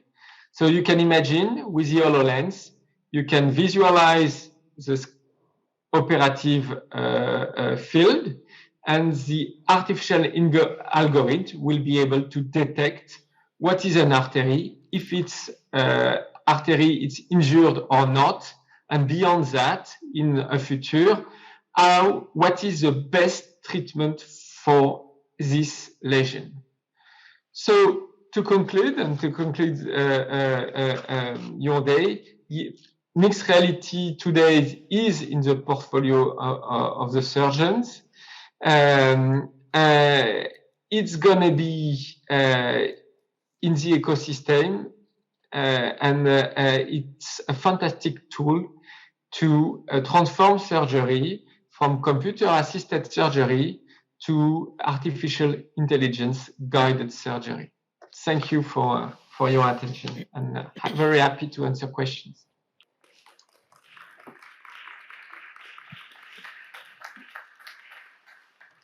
Thank you, Professor Gregory. I think there's no questions, so thank you very much for this insightful presentation and giving us the opportunity to share your learnings. This concludes this afternoon. It also concludes the Digital Summit. Thank you so much for joining us today. Hopefully, this will be the first of many. All that remains for me to say is also a round of thanks to all of you for being here, for sharing us and learning what there is to know about digital health. I would like to thank the organizers to have the faith in giving this topic a chance. I would like to thank our speakers for taking the time. And I would like to thank you for staying to the end and hearing what our speakers have to say, and hope to see you again next time. Thank you.